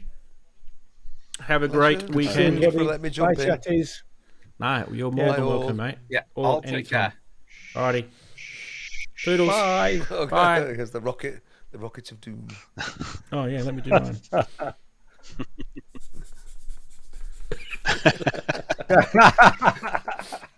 There you go. Where's the button going there? Sounds like you're killing the fly. All right, see you people. Bye. Bye. Sound Bye. effects to finish.